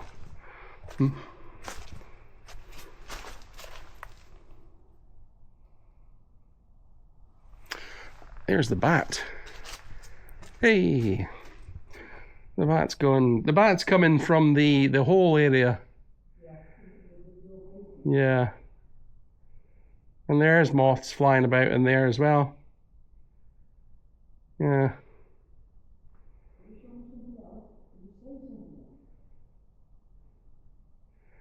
So, what does that mean? You can see that there. There's like a red X marking on this wall. Somebody's put that there with a pen or something.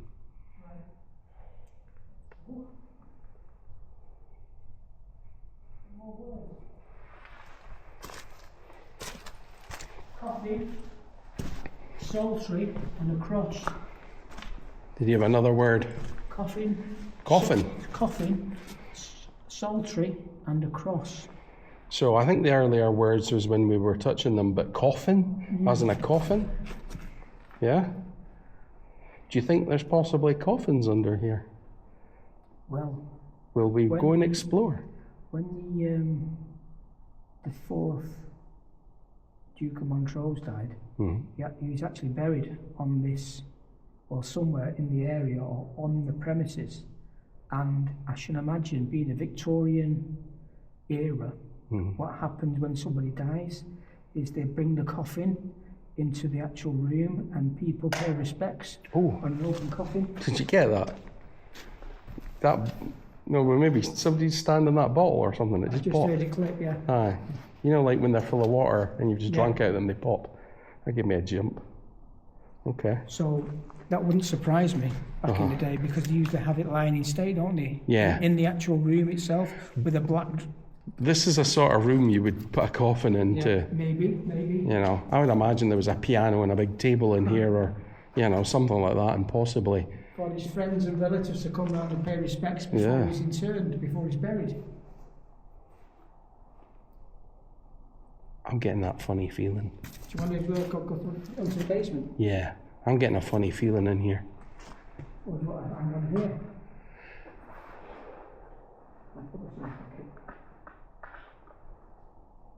Yeah, just getting a real odd feeling, yeah. What type of feeling? It's like it's like adrenaline. Right. It's like a suddenly feeling, it's not like dizzy, you know, like, I mean, we just drank a bit of Lucozade earlier on, but... Something's feeding off your energy? Yeah, it just suddenly feels like, you know, like... There's certain things that probably your general person wouldn't understand. You know, if you are a person that doesn't drink coffee and you drink some coffee, you suddenly feel woo.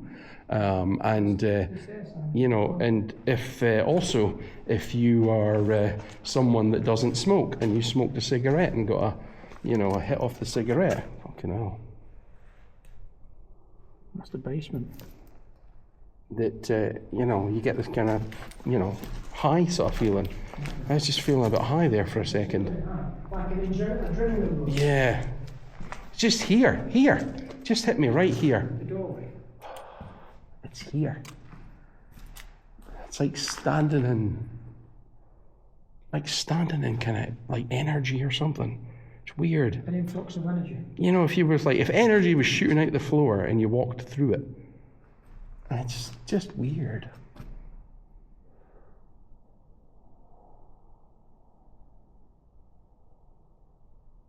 You know, I'm not getting the pressure feeling in my head. I'm getting the high, like I'm open up, like someone's pulled the plug and opened up the windows. Could it be a portal?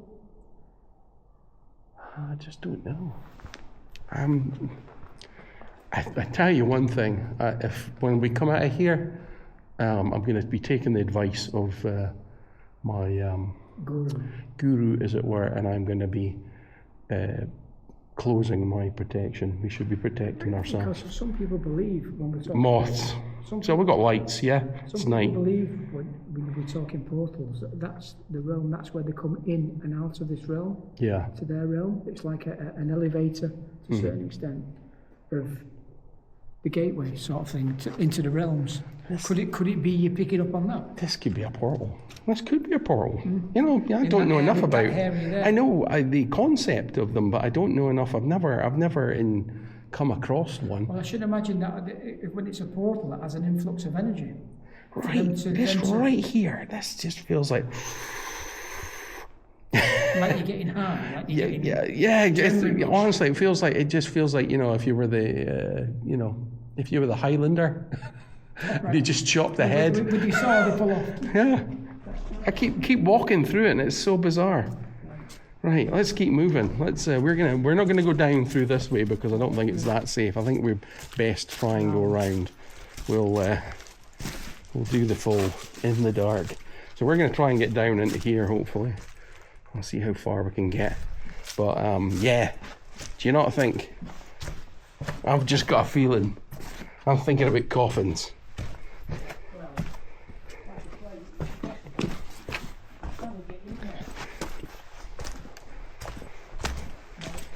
No, you can keep going that way. You can't, it's a dead end. Is that dead? You can't go through that? No.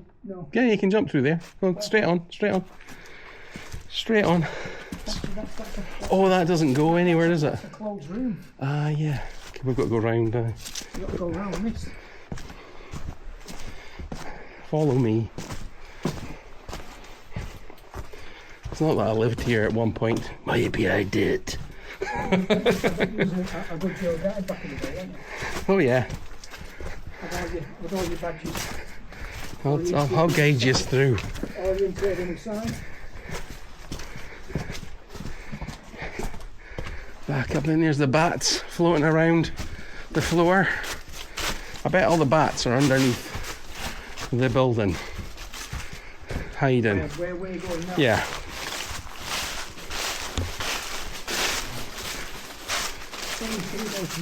Yeah, very different at this time. We're back in this big room with the big windows. I've got to watch I don't fall down a hole. Right, this is probably where I want to be careful. Right, do you want to hold the torch? And I'll torch you when you come back up. Just I'll need to free up a hand to get down here. I just need some light to see where I'm going. Shine it on the floor for me. Might just jump down on it. There we go. You want to grab that for you? Come, hold on to the wall. Right. Because if you slip. Right, oh well. Ninja. Absolutely. I won't forget that. This is Karl, who you know, is on the run from the mob. That's why he's an Englishman and God knows where. Now we are under the building.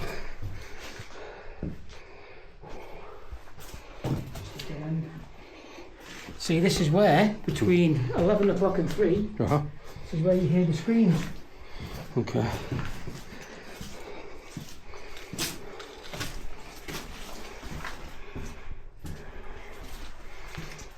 Well, maybe that's... Yeah. The bat zone, is it? Yeah. There's all sorts of debris.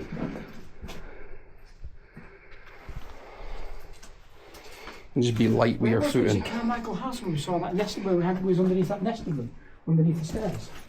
Yes, it was. Look at the mushrooms. Wow. Look at those mushrooms. Look at them. Hiding in there. Growing off of that wood. In the dark. Yeah. Electric, see that look? Nothing. Whoop. Watch your footing, Simon. I have to stand on this.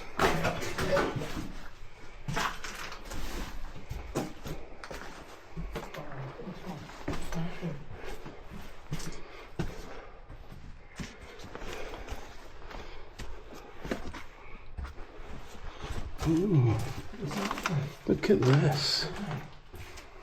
Absolutely. Wow.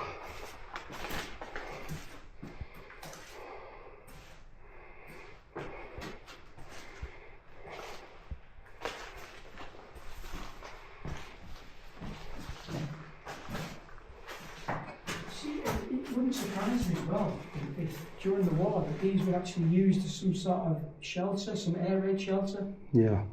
During the Blitz, the Clyde Great Blitz. Well, you can see with this vaulted ceiling how solid it is. Absolutely. I mean, back in the day, you know, when they build something, they built it proper. And look at this big sliding door thing. And then the hinges. Yeah. So this must have been It's like a freezer. chink. You know, big sliding metal bar. This is as far as we get. Over the gas canister.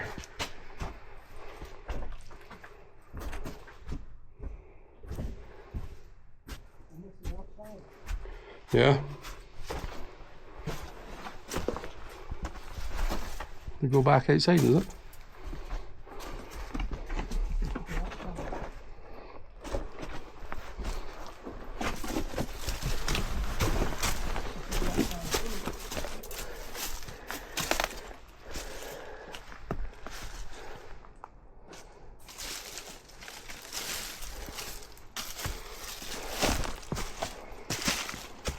Oh, wow.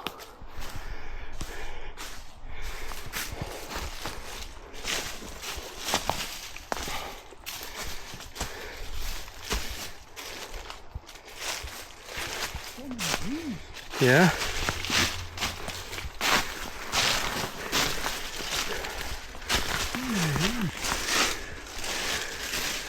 That's that room that we were in. We were looking up into. It looks as though somebody's worked it. You know, this is all broken and there's sawn bushes.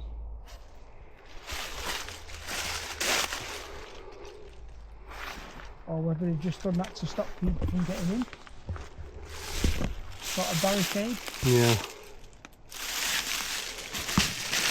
So this is round someone's garden as well, so, you know. Simon just ploughs through. I guess we're going back in.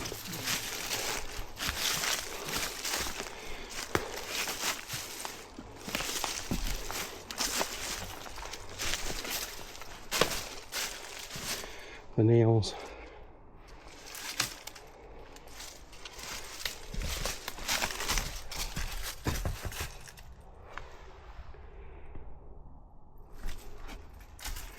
So, going underneath, I didn't feel anything. I don't feel, No. you know, under here, unusual. You have to watch. That doorway or the window there. Some sort of pipe work there. Maybe this was a generator, I don't know. Some sort of, don't know. Probably wine and food. Oh, I should imagine the wine and the food would have been in here. That a bit like Dunmore House and when the running went down below.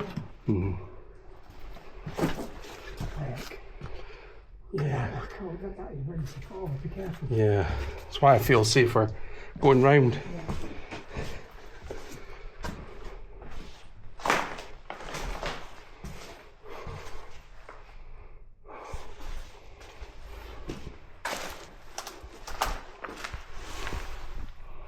Here's that hole. Spiders.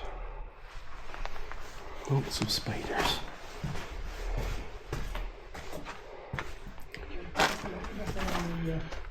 EMF. Nothing coming. No. Just look at the that. bricks are missing.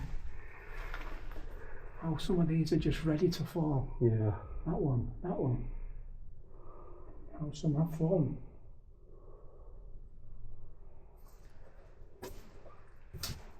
What these are? I should imagine these date from the actual. We're talking 1850s.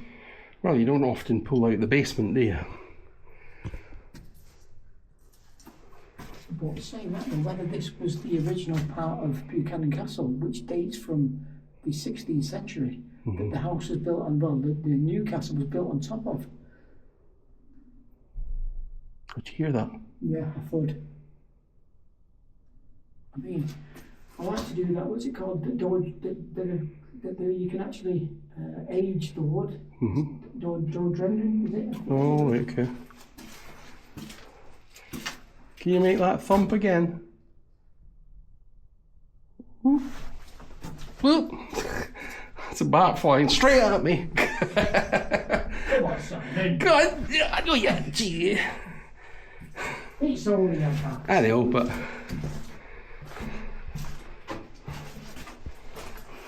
I don't want to get hot in the face. I'm not scared of the bats. I just don't want to be hot by, or have something in my mouth that is potentially got, you know, this really dodgy diseases about it.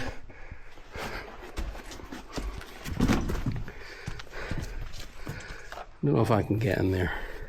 Yeah. Do you want to take the camera? Yeah. So they say, oh my word, happens to be a syringe. My word. Oh, right, okay. Right, just I'm going to take the camera and show us. You want the, take the torch. There's a Take the torch. there's a full bottle of iron brew and a syringe. Just says it all, doesn't it? Wow. What is the thing that you're saying?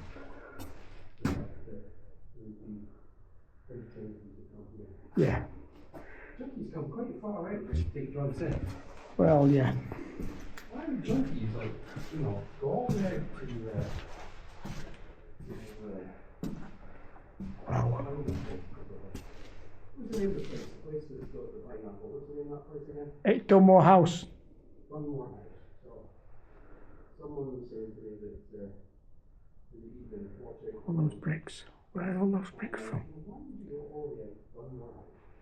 Which is not really the next day. Just to take drugs. Yeah, I'm afraid so. I mean, there's people will do strange things. You got it. I might need your assistance. Okay, right. This is going to be another help Karl out moment. So, actually, if you just put your hands like that and do exactly what you're going to do and pull yourself up forward, pull your pants up, Watch this magical moment here. See, you put me under pressure now. I was going to move that out of the way with my foot, but it's like, there you go. Yeah, there we go. Like a pro. That's how I would get out.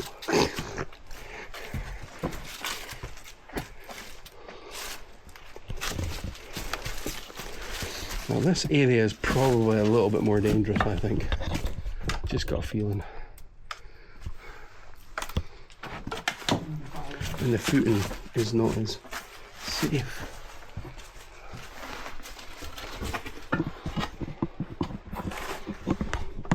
It's completely collapsed in here. Yeah. All these tunnels. Yeah, wee tunnels. Alright, if you've got a big household like that, you need quite a lot of storage. Yeah.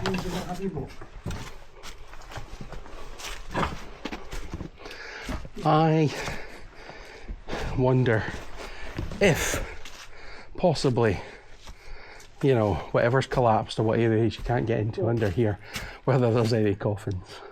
But maybe the likes of the Duke of Montrose, maybe when he was drunk, maybe he imprisoned his wife down here, locked her in, hence the crime. Mm-hmm. I don't know. I mean, there's so many different alcoves and rooms, and it's just so quiet, as if you just anticipated something to happen. Right, I'm going to cool down this just for a second. Oh, that's dark. It's dark, so when we turn into this mode, you know, trying to burn myself with my own torch,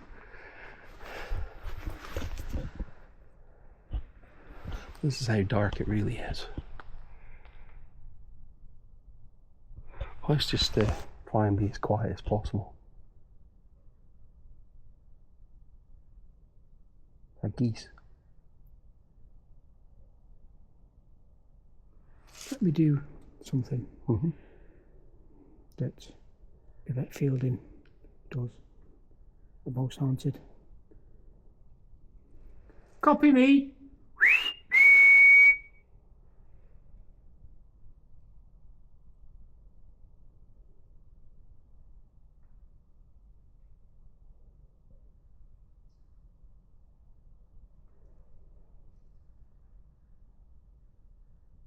There's lots of settling. Sounds like ducks or something.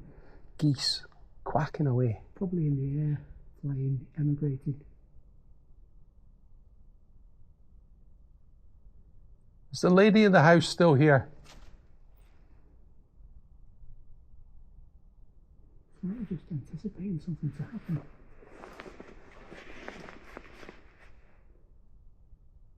There's a cold air coming. Yeah, the air shifting. I can feel a breeze.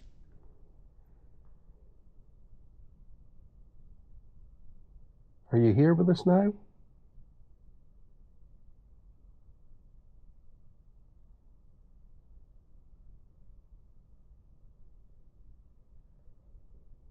Give us a sign if you're here. We mean you no harm.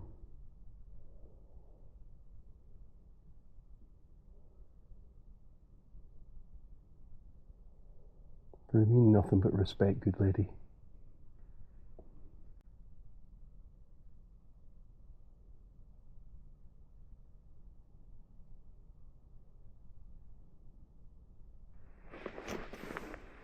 James Montrose, Douglas Montrose, are you here?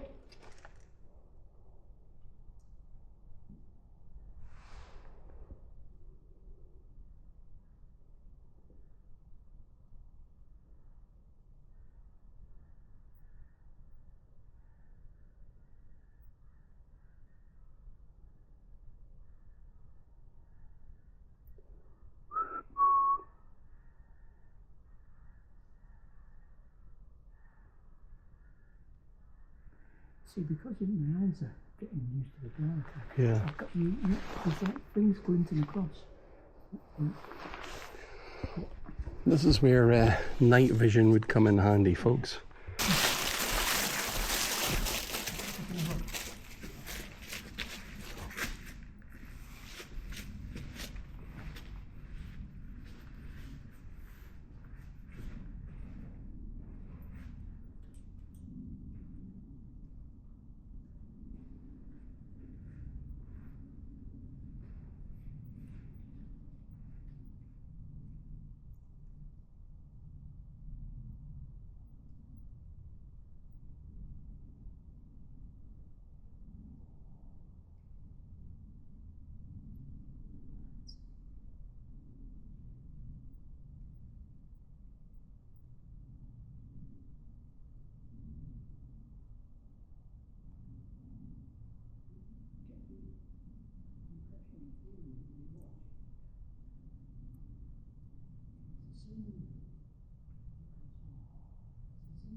Seeing somebody or something.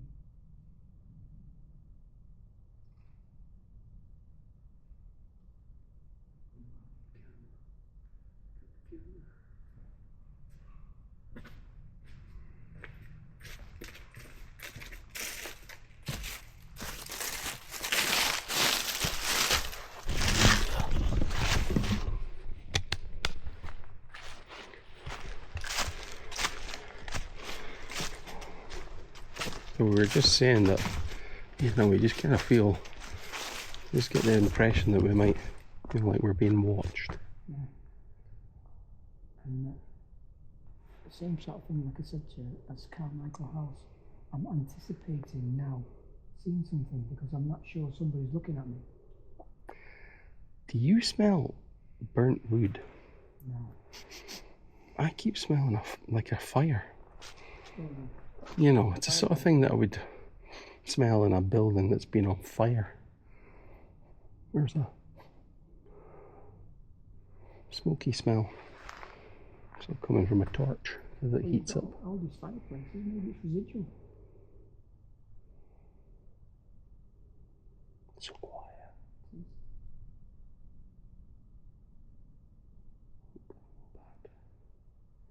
Very quiet. Come on, come out of the shadows.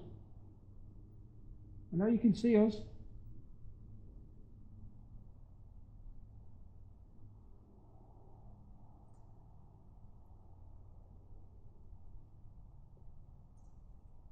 James Graham, you can beat your wife up, cause her misery, upset her. Come and do it to us. Lady Graham, are you here?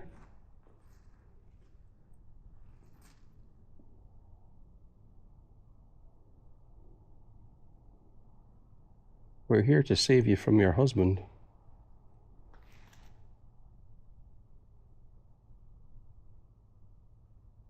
You can get away with it because you're the Duke.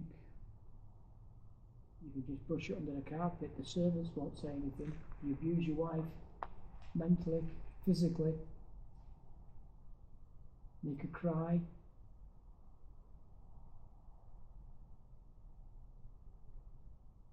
I heard footsteps behind us. Like crushed leaves. Like somebody coming in. That way.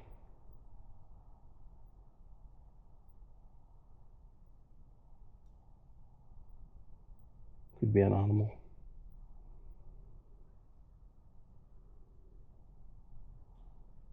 That would be good if you could see somebody on the at the windows above there. That would be good. Looking down. Because there's no floor.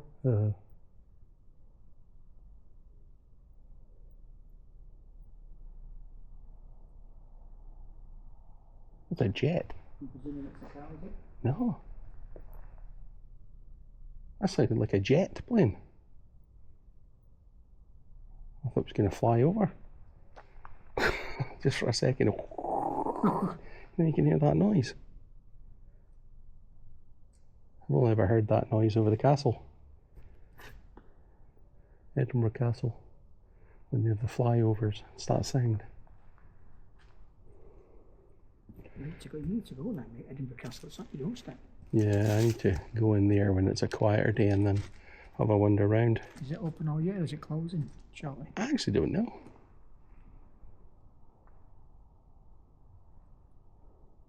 What that is that a window there? Is there?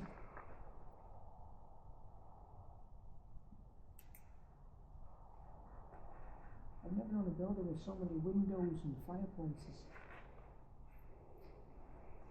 And surprise bats. I just shot my torch over there and a bat flew right out. Yeah. It's funny actually, while I was looking over there and you were talking, there was something that went down that frame of that door. And I thought, was it a leaf? But it just didn't move quite like a leaf and it was dark. It was, black, And I've seen leaves fall in here, but I just kind of wondered what the hell it was.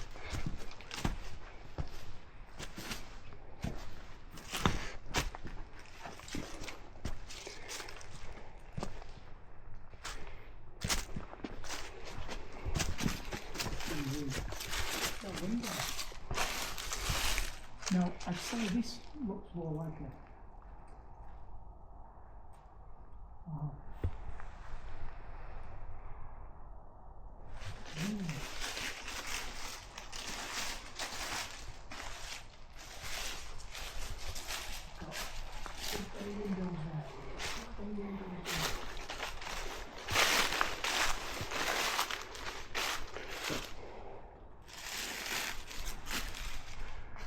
And watch your foot in here because I don't want you falling down a hole.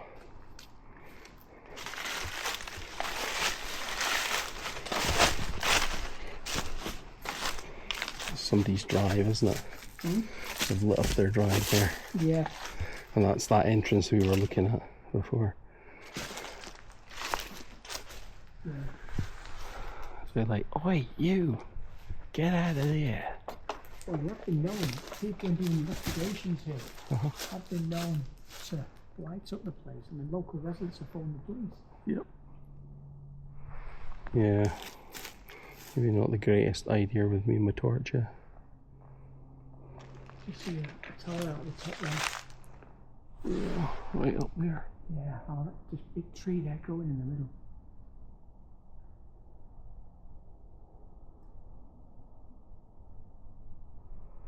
And if it wasn't for these big metal girders, the place would have fallen down.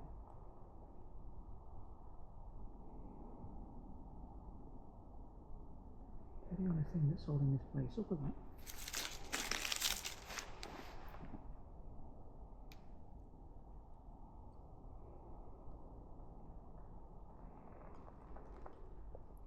How does a tree,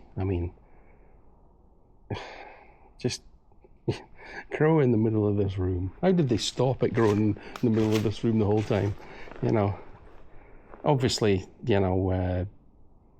trees drop seeds and seeds grow into trees and a seed has grown here. It's quite a mature tree. Yeah. Well, the roof was taken off in 54. 1954. 1954. So 1954. Once this roof was off, whatever this tree was at this, It's relatively mature tree as well. has grown all the way up and out of this building. Yeah, it has, isn't it? And this is kind of pretty much every room. Yeah. Like I say, nature finds a way. Take over.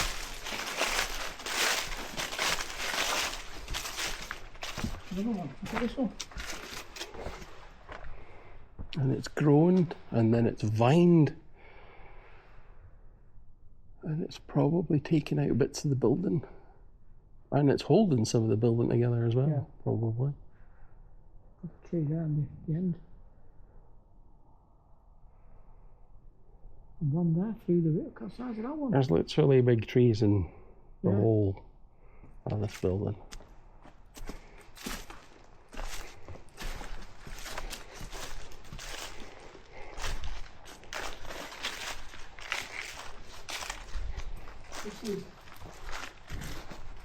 It's a lot more mature than the one in there. That was a bit of a bang there. It's probably a car. Yeah, look at this one. I mean,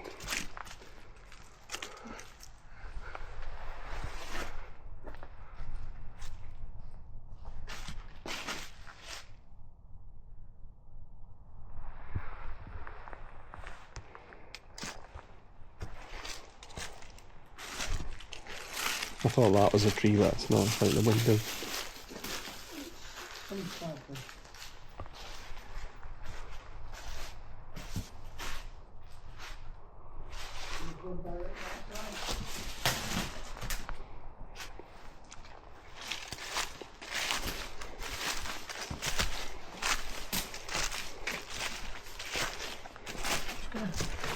Go outside. Outside and just look at the building. Yeah. Right at the main entrance. Yeah. We have to be careful because now that we've got the torches, we could be bothering the neighbours at this point.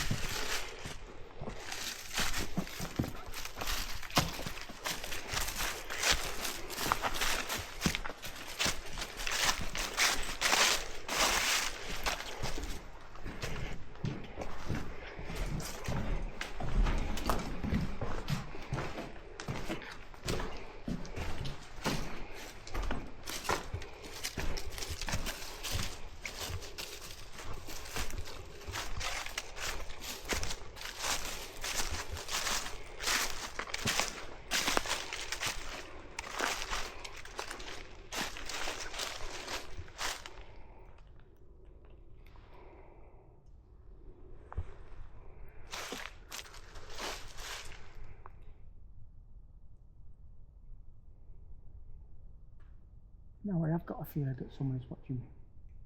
Neighbours. I'm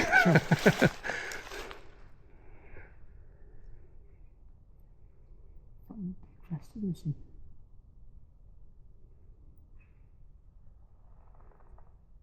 You hear that? Could that be wildlife? Could be.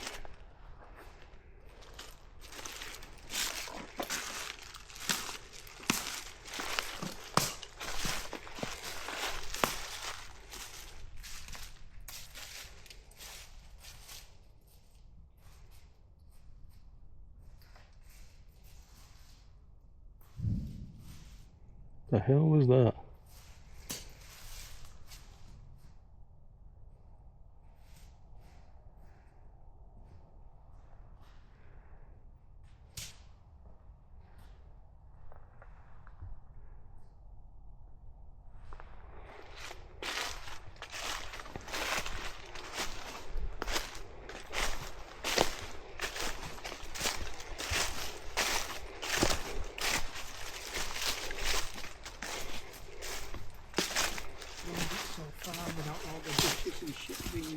Yeah. Locked off.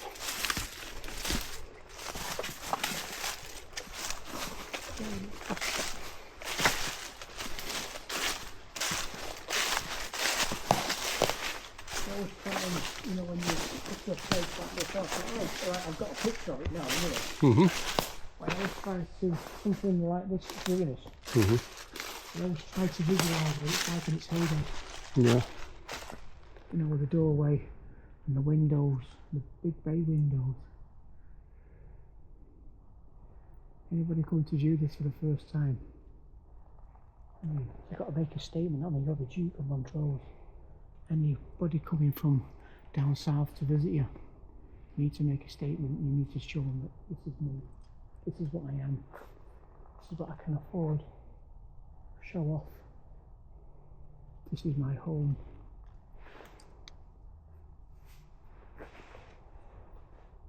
And like I said, I should imagine it'd be a different colour, it'd be a sandy colour, so it stands out. Expensive statement. Oh yeah. But in the long run, over the course of years, you end up, it's a bit like throwing money into a money pit. Yeah, definitely. You've got to maintain it. Hear that? Yeah. Loud.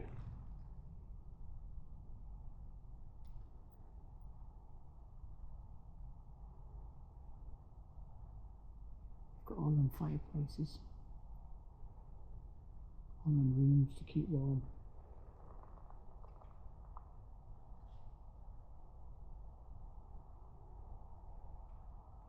Hence 1925. He sells it.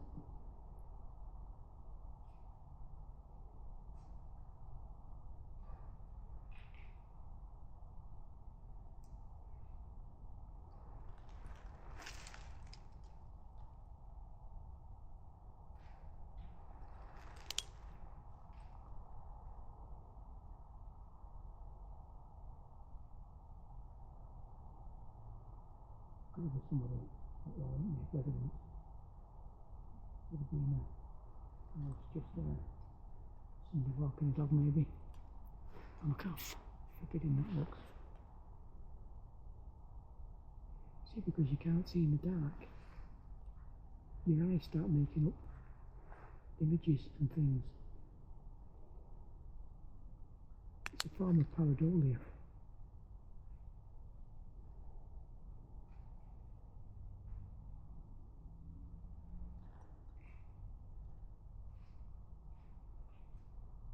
Could be wildlife, isn't it?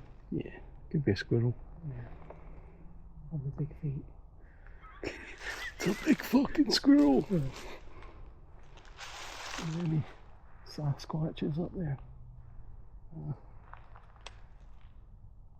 What do you want to explore a bit more? Yeah, we're just going to wander back in and wander about. Try not to annoy the neighbours and call it a day. No, I just seen something crawling along the wall and I hope that's a bat. Yeah. It's a size, looks like the size of a rat that's crawling right across that wall. Can you see it? Yeah. Can you shut your torch? Is it gone? Did it jump? Yeah. I think that's pretty good. Huh? Hexus print. Right, the chair. Through are split.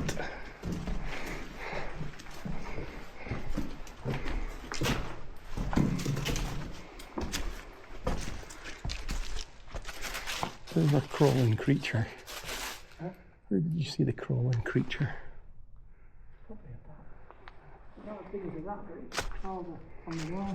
Well, that's I kind of wondered if I saw something climb down the side, but I was like, It disappeared, it sort of like crawled along the, round the corner.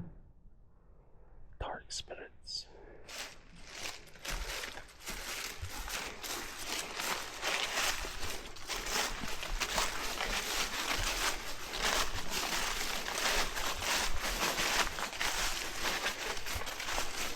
There's been down there. Yeah. There's a mature tree there, look. Yeah, that's the corridor. Can you get back out?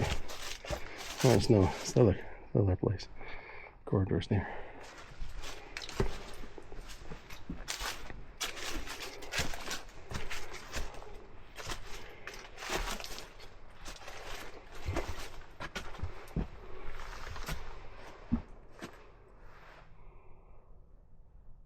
See, if you've got the deputy bureau in there, you need to segregate it from the rest of the people. Mm-hmm. So this would be an ideal place, this part of the house. What, looking out the front entrance? Yeah. Waving from the window. Or would you make sure he's not at the front, or... He's certainly not going to have a big window that you can escape out of. You know, not that he would break a window, but you know what, like these people were of the time, they were like, they had honour. They did have honour, or they thought they did.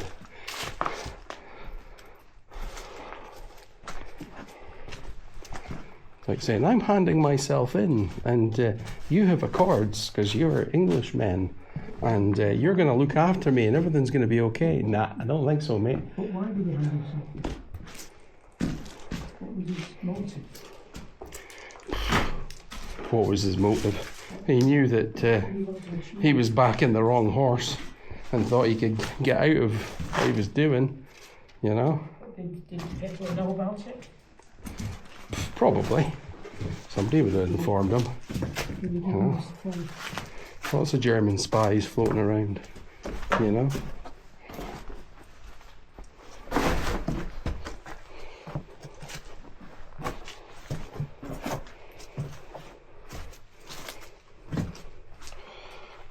Somebody was saying on one of the comments, if you're watching this, you're bumbling cameraman. Oh, we found the tomb of Tutankhamun. Does that say Tutankhamun? I'll flip it over. Don't it? So we find a mummy's face. Ooh, what we got here? Flip it. Well, there's our prize for the evening. What did we find in Buchanan Castle? We found the tomb of Tutankhamun. The Pharaoh package. Oh God. Well, obviously they've had something to eat, eh? Snack.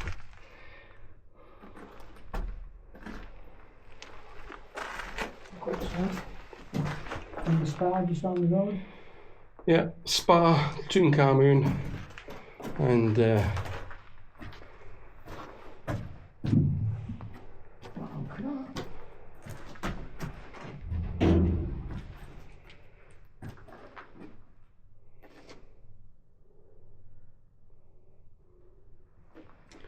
picture of Venus.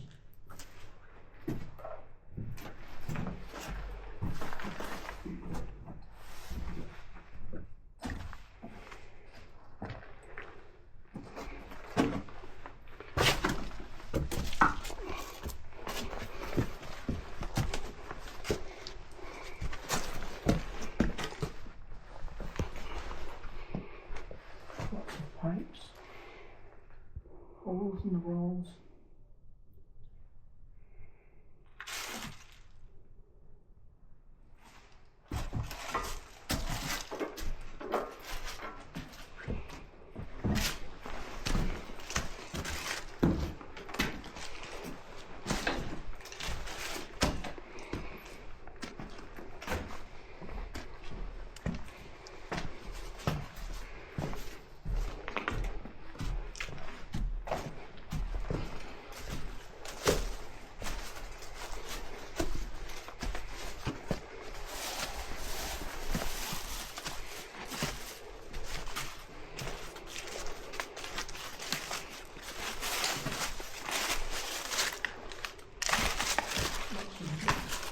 Doorway.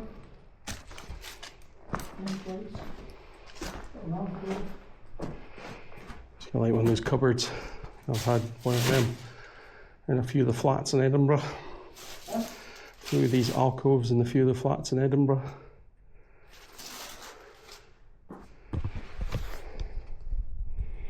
And our supposedly Georgian style building. Hear that? Seems to be in the distance. You hear that? Yeah. Are we at war with somebody?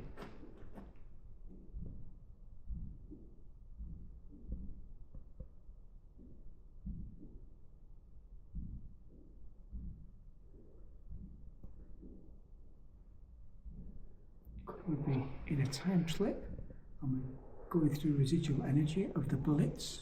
Sounds like it, doesn't it? In the Clyde? It's like that, or somebody's jumping on your bonnet right now. Or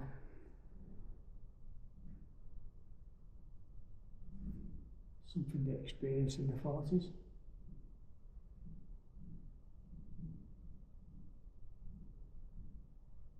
That is very strange.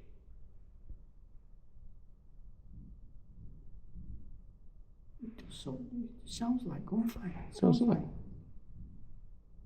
something out of the Second World War. What's Glasgow? 20 miles away that way? Yeah. That is strange.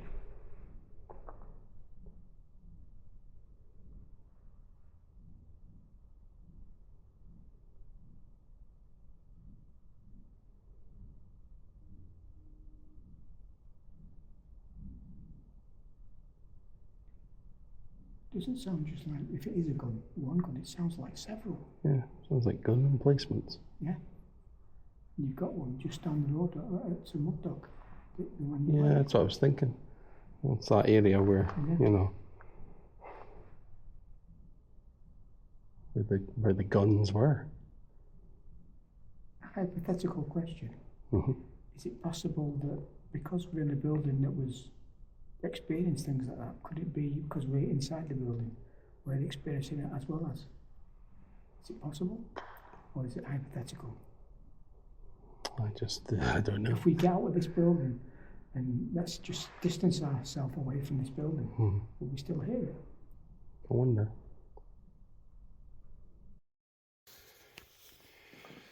Just like that, we're back in the room and we're using old technology because our batteries are missing.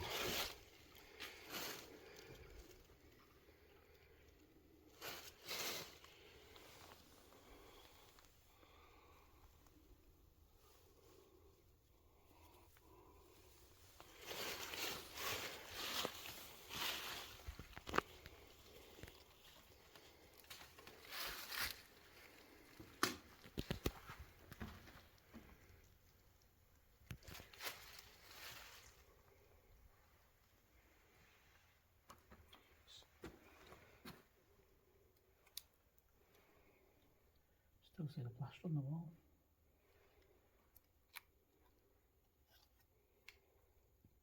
So all they've done is just put that lattice effect on it and just plaster over that.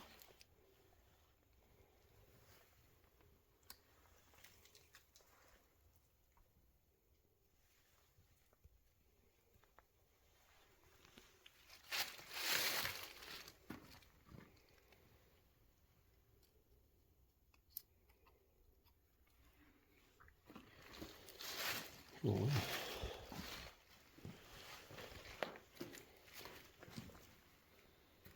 So I'm looking at that, I'm assuming that all them little on the wall, and the holes on the walls are where they see where it's been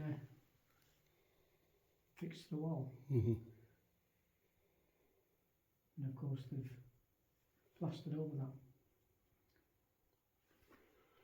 Built with stone and then pinned. Yeah. Pinned plaster. They basically put these panels across and then just cemented it basically. It's quite thick as well, the plaster. Yeah.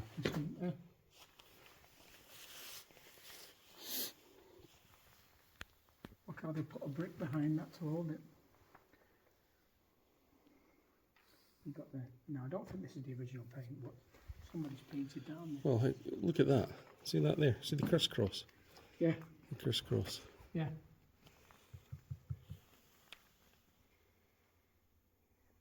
Diamond shaped. Yeah. So it's been worked on, hasn't it? Yeah.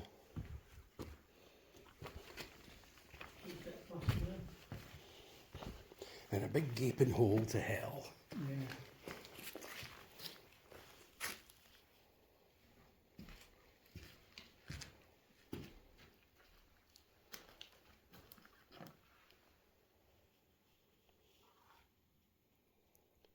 Is that original plaster then? Is it the original plaster because it's next door to the, the collapsing floor? Yeah. You can see a colour as well. That blue. Yeah. To match that. It was all painted blue. Yeah. That is a hospital colour, isn't it? Yeah.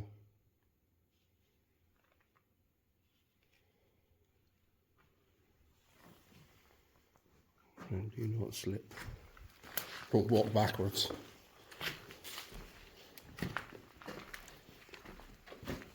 Oh, this is more the precarious room. This is the room with the faulty masonry.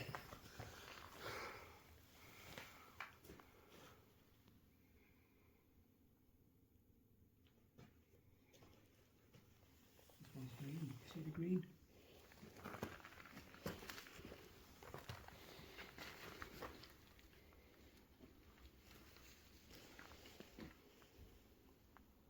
Yeah, there's a whole wall here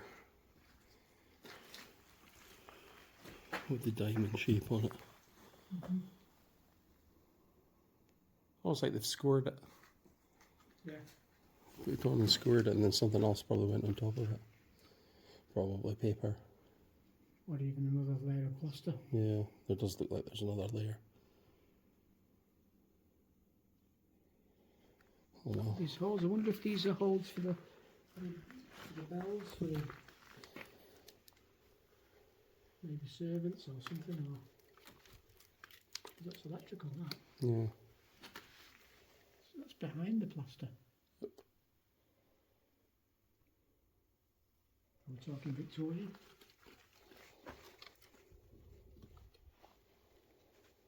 That's old.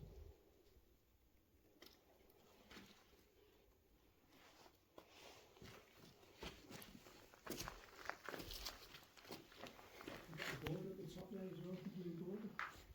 All right, I've got an actual border. Yeah. Right, it's broken up the plaster.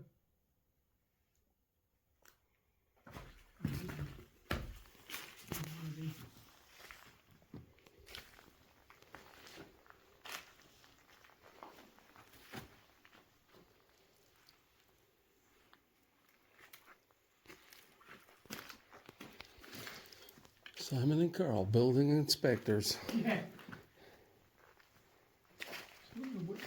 Considering as well, there's only a wooden lintel on there. See? Yeah. Like some of these windows were just like the stone windows, but you know, you get to these ones and it's wood, you know. Makes you wonder what it would have looked like. Yeah, whether the clear glass or frosted glass or ornate glass. Just makes you wonder. Well, how ornate was the actual window frame, you know? You've got a stone lintel above there. I guarantee that, you know, locals or whoever would have ripped all this out, walked away with all the fancy stuff. So. No, I can imagine the likes of the wooden staircases and all sorts would have been ripped out first. And then you've got that wooden lintel there just falling down.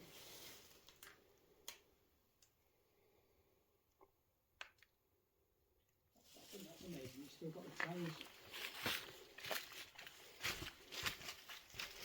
I wonder if this was some sort of bathroom or some sort of restroom for that tile.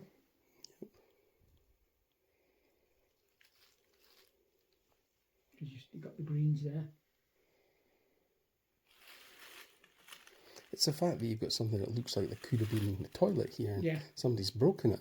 That's annoying because it was still here, you know, for the age of the building. But then again, you know. But that looks original. Well, original to this building. Or what it was added. Seems to be added, doesn't it? I'll watch behind you because it almost looks like there's a hole in the floor. Yeah.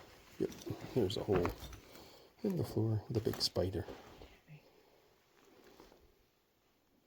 You see a little bit of the tile there on the bottom. Through there. Yeah. Right. It looks like some of the fireplaces were filled in.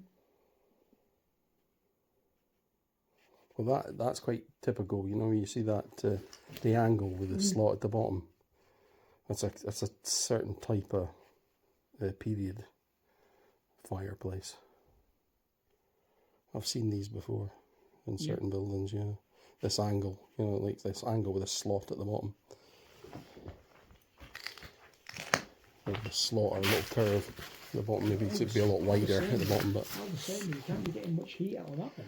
I'm wondering if where the heat is, you know, it's not like there's a fire in there Or or coals. Or is it been converted to? I think it might be converted. You remember you've got some electrics in here. Maybe because with it being converted maybe during the hospital time into a restroom or a bathroom. Well, we're still in a coal kind of period of time, are we not? So, is there possible that there's maybe a generator that heat blows hot air? Maybe. What would be the point of a fireplace? I can't remember what these are for. We've seen many a room and many of what looked like some sort of generator, or some sort of pipes and what have you, and metal holes in the walls with pipes sticking out. Maybe I've definitely seen these in a flat. You know, an older building in a flat at some point. It just rings a bell. Looks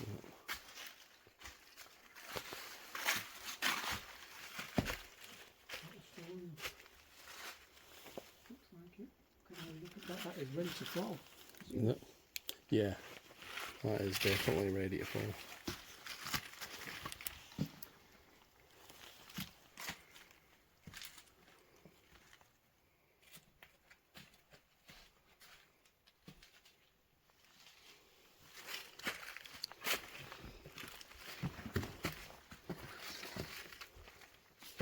That was the stairs that we went up. I ain't going up them again. For a top view. Yeah, that's not good. That's just a layer, though. You know. It's usually with these trees, the roots get behind the brickwork and Yeah, it's pushing it. away.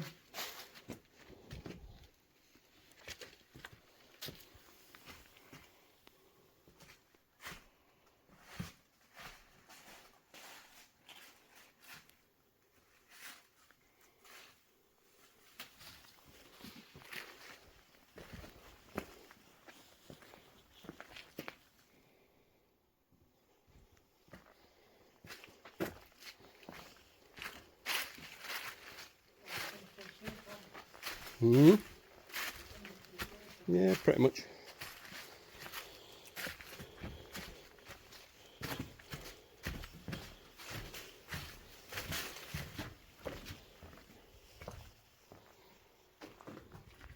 Remember the story of Bowley Rectory? Yeah. When you've got a brick that seems to levitate on its own.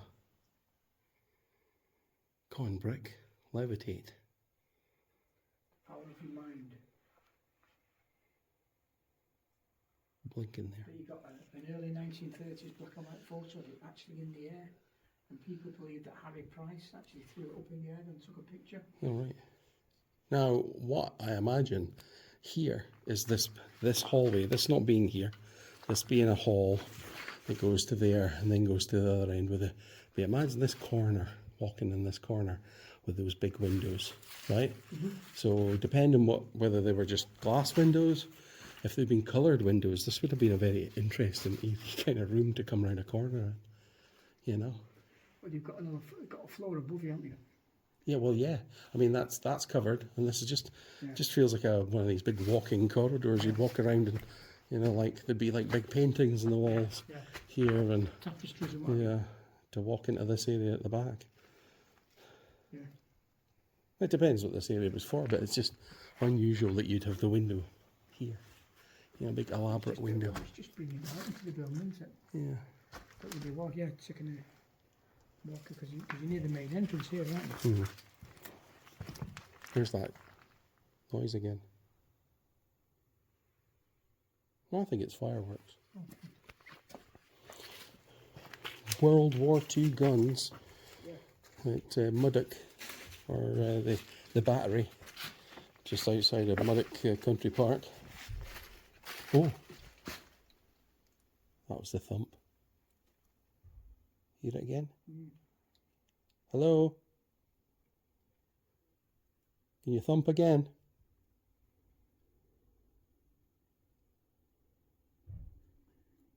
I think it's somebody outside the car. It's cars, no. We might get joined then.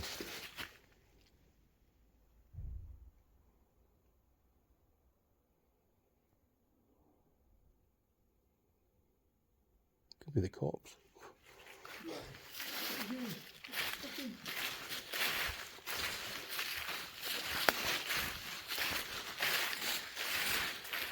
Right, what do you want to do now? We call it. Yeah. It's getting a little bit careless, isn't it? There's it again. That came from behind me. Can you do that again? There's probably somebody in their car out there.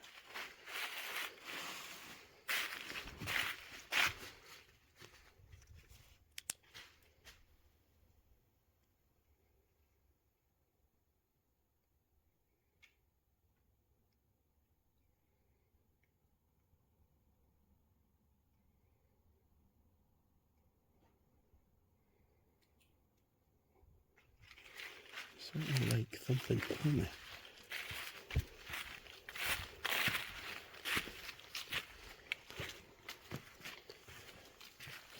You can see Karl never wants to leave. Karl's like, I want to stay here the night and see what happens. Let's get the tent in. Yeah. I've got a tent, but I've not had it out in ages. I think it's only been used about once or twice. There's no real level ground. You're going to have to set a tent up. Well, you could hear. But then right above that, you know, you never know that. Just fall right on you. Wake up with that in a tent.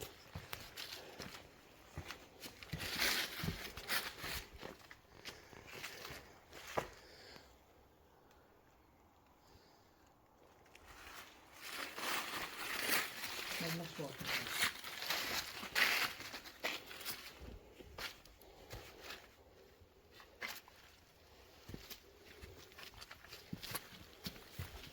Back in our mystery rooms. No, to me, this is the grandest room in the house with the fireplace like that. Yeah, I suppose.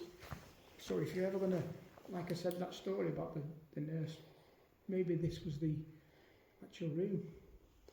What I feel about this Because room... you've got for a chandelier. Yeah. What I feel about this room is that this was a room... This is a room for gentlemen. Yeah, like the smoking room. Yeah. It's a big With fireplace. a billiard table as well. There's a big fancy fireplace Yeah. with the markings.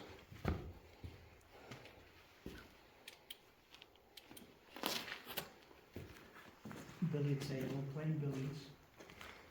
Big chairs. Maybe, yeah. Leather chairs.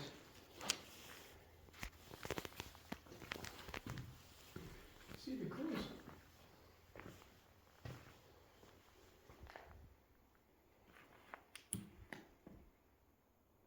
Jack was here in 2024. He was from the future. Oh, Karl, we've had a forward time slip. Yeah. Simon's daft.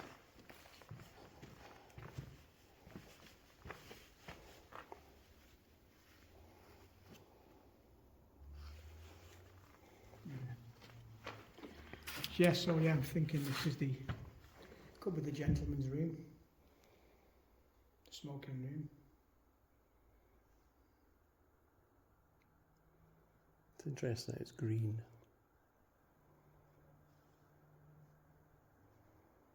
Yeah. Big doorway as well. Yeah. These would have been big doors that were like Should- opened. You could imagine big, would you say double doors? Yeah, double doors. They would have only opened one of the doors, but you know, Yeah. somebody would have knocked in here. I mean, it goes right into this big room over here. You've got this big room here, right, where you can entertain your guests. It go all the way through with the big windows, the biggest windows that you can see, right? Mm-hmm. And then what have you got here? You've got this room right at the end with the biggest fireplace in it, where some of the business would have taken place. I imagine the geezer that lived in here until he died. This was his room. The Duke of Montrose. The geezer. James Graham. Yep. And if you were to go for something to eat, well, he probably dined in here when he was on his own, but when he had guests, they probably went through there. Mm-hmm. This looks lovely. Yes. This looks like the main entrance. Like another entrance. Oh look, Yeah. steps. You've got this dirty big door. Mm-hmm. So I'd say, You mean like an entrance with a big fireplace? yeah, I think that this could be could this be the hallway leading into it? So as you walk in, you've got this big fireplace, so you're showing off your status as you've got your guests walking through. Maybe this was rather than a smoking room, I think this might have been the guest main area. And then you walk, I mean, you've still got your double doors, and then you walk into here, and you've got this big grand hallway, your big windows and your doors off. Because you look at that, there's steps. I just, I never, that area over there, and that's the entranceway that you've got in your picture. I just never thought that was the I'm front, Straight down there is maybe It feels like a back door. Yeah. Is there stairs? Can you see any stairs?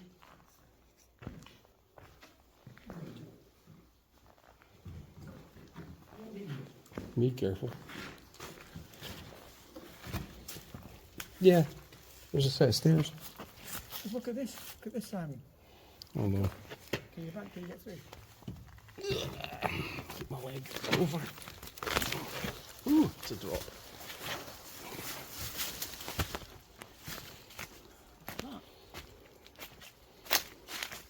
Look at that for a doorway. Look at that. Danger. Keep clear this building. By order, Montrose Trust. Oh man. Yeah. That's an old sign, isn't it? That looks like 1950s-ish. Yeah. Maybe that was put there when the roof was taken off. Yeah. I mean, look. This, I mean, to be honest, actually, it feels like it goes in the garden. You know? All the, Yeah. It's got a garden entrance to it. I don't know. But it's more grand than that entrance. yeah. So there's a possibility. It's just weird that there's a fireplace. I think it's just like another room that you go into and you can sit in that fireplace and get straight into the garden. There's another door here. But, yeah. You've got that picture the wrong way. Give me a sec.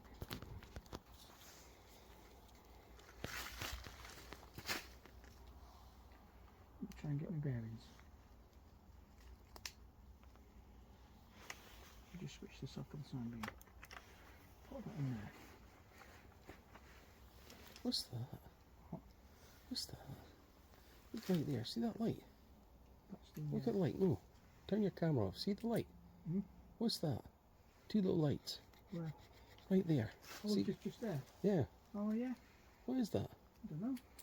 Isn't that a reflection of your light? No. Like little glowing eyes. What is it? What the fuck is it? See it now? Do you know what I think it is? It's a reflection off of the lights from around the corner. It just looked like something was glowing by itself. So here we go. Here's the original sign here. There we go.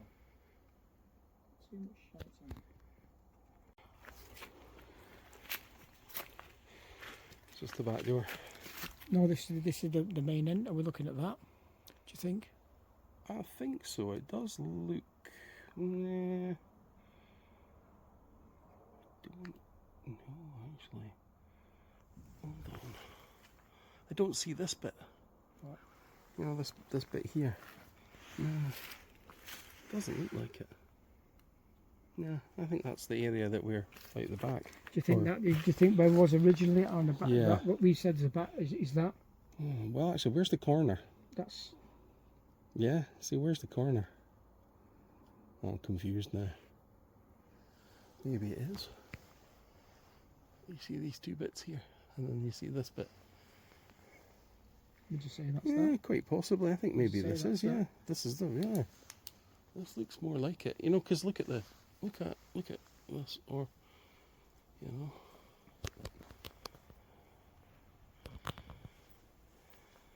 Because we've got the buttress and the.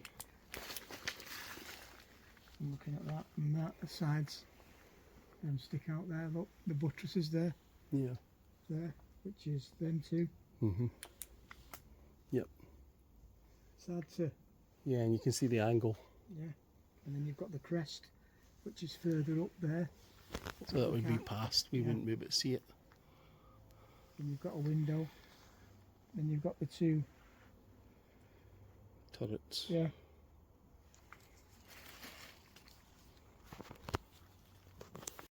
Oh. Yeah. Right, see if we can get back in this door. Ugh. I'm going to go in this way. Stone first. Leg over.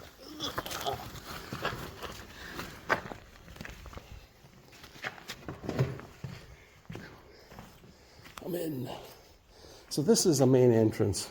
So if this is the main entrance, you've got to do it's a big fire. Not unless there was a 100%, this is the main entrance and the other way's the back. Go and buy it. Because you're showing, to a certain extent, as you're walking through here, you're showing that off, aren't you? Yeah.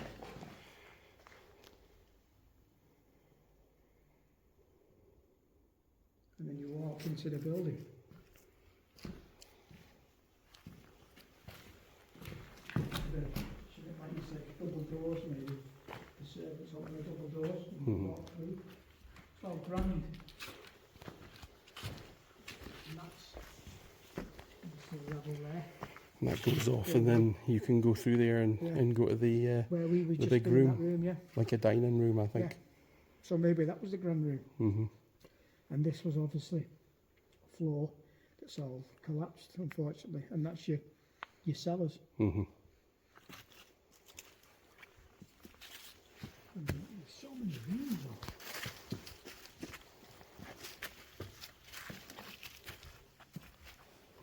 So many rooms.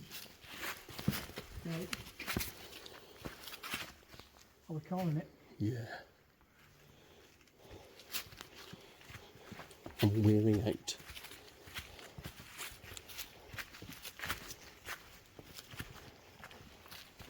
Oh, grand, them windows. They really are.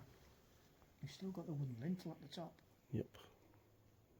It's They must date from. We must be talking Victorian. we'd love to see what glass or Yeah. what any decorations in them. I love to see this in its heyday, Yeah. when it was a couple of years old. We've not got any photos of the internal. I haven't, no. I can't get any online. The internal, the interior. I managed to source a plan out of the building, Uh-huh. but not anything internally. Mm-hmm.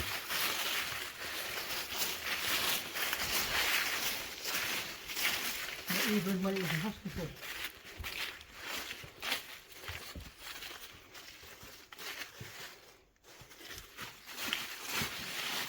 Well, we're heading out.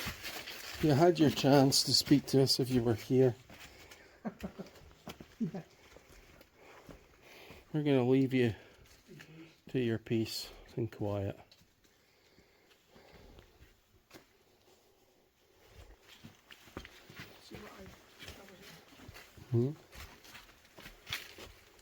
See what I like is these original fixtures and fittings. Mm-hmm.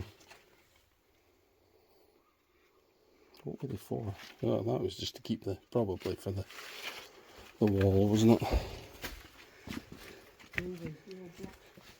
You sit inside the building because you've got a fireplace. Yeah.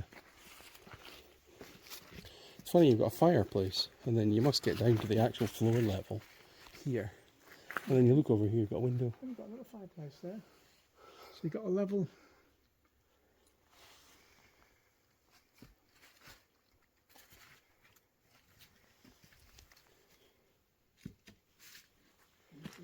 When you're going outside, presumably.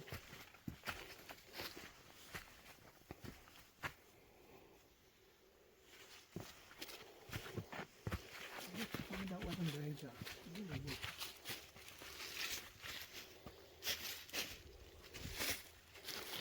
Alright guys, well we're going to wander out this building and call it from here. I hope you enjoyed our exploration of Buchanan Castle.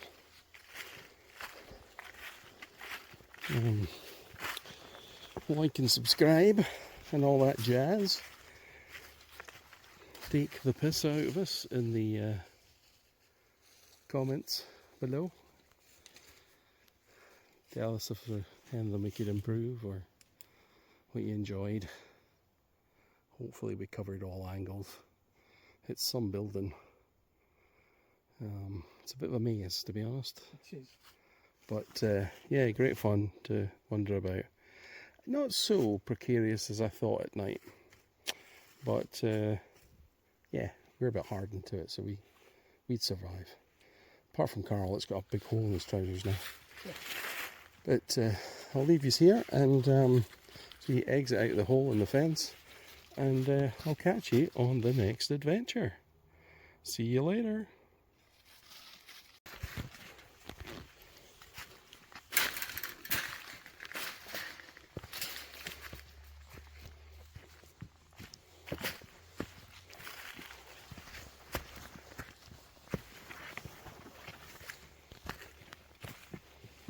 Another couple of years, surely it'll be all more than falling down. Hopefully not. I'd like to see them try and secure these buildings. Come up with some technology that could just hold them all together, clean them all up and leave the structure